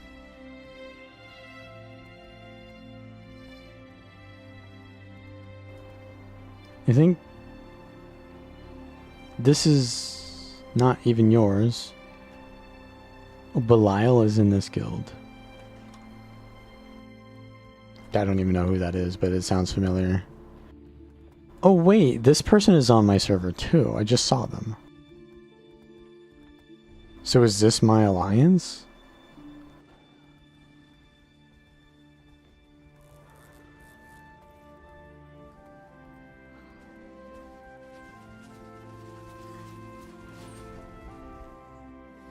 You're not. You're in this guild again? Ooh. Which one should I be rapping? I don't know.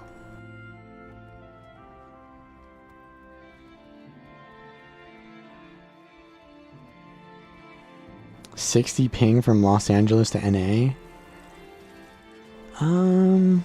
That's not as bad as I've heard other people had. I heard other people were getting like 70 to 80, but maybe they improved it? Or maybe LA is just good internet?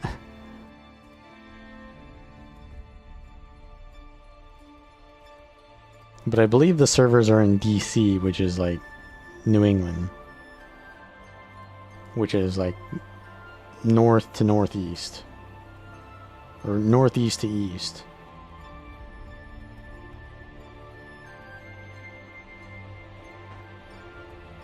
So as someone who is in Florida, I get, even being on the East Coast, I get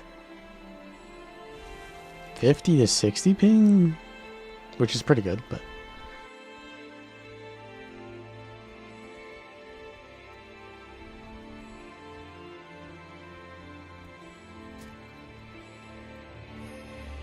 it's definitely rough in this kind of game because it's like, it's action combat that's based off of like a fighting game with animations and dodges. When you play World of Warcraft, probably not that big of a deal if you have ping.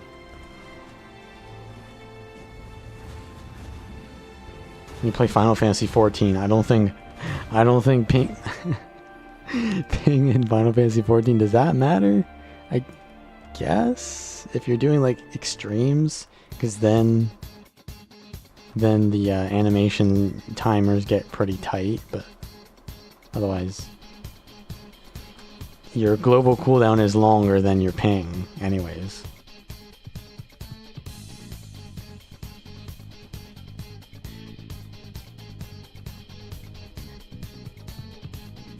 Yeah, I'm on 150 right now.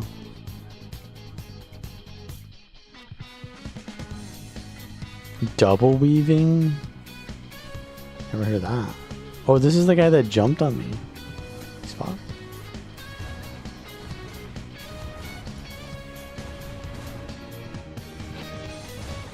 Let me get in on that.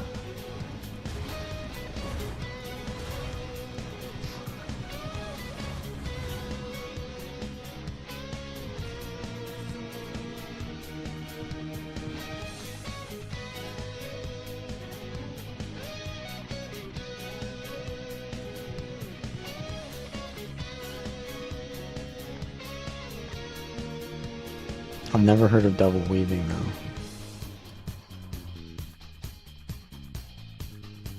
I've heard of slide casting. I've heard of, what is the term for instant casts? Off cooldown, yeah, off global cooldown. Okay, so 2 between the global cooldown. Right. Okay, yeah, that makes sense. But in reality, do you ever really need to double weave? Like, obviously it's optimal in some cases, but you could just put another off global cooldown in between the next global, right? I feel like it's not a big deal.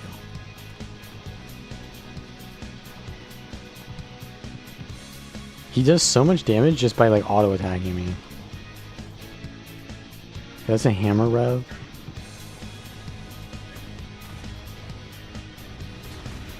It's a dead rev.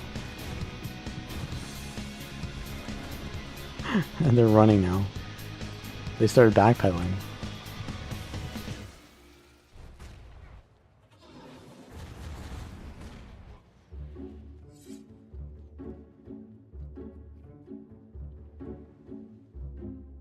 Got my reset.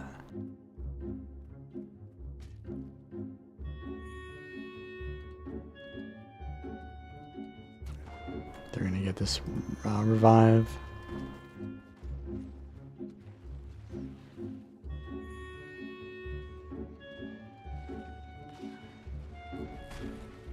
Condi Mac does a shit ton of damage though, that's for sure.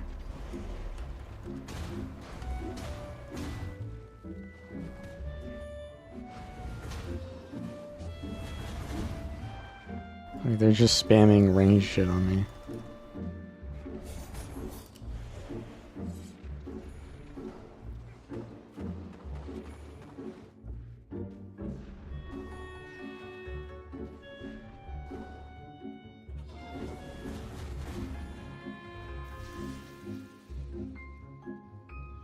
I don't think you want to be doing that still. Oh, he kept himself in combat.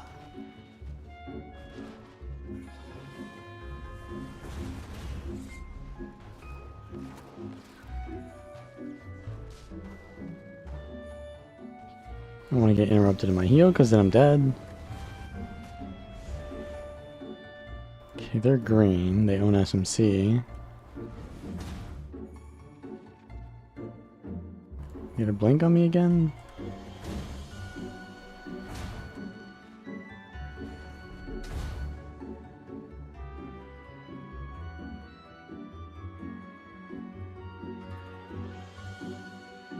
Very weird interaction.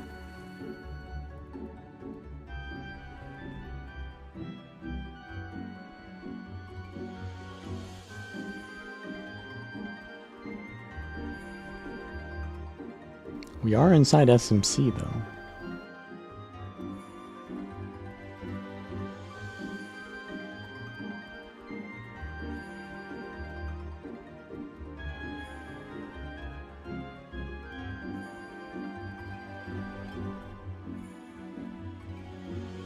I don't know. I feel like maybe I stop streaming.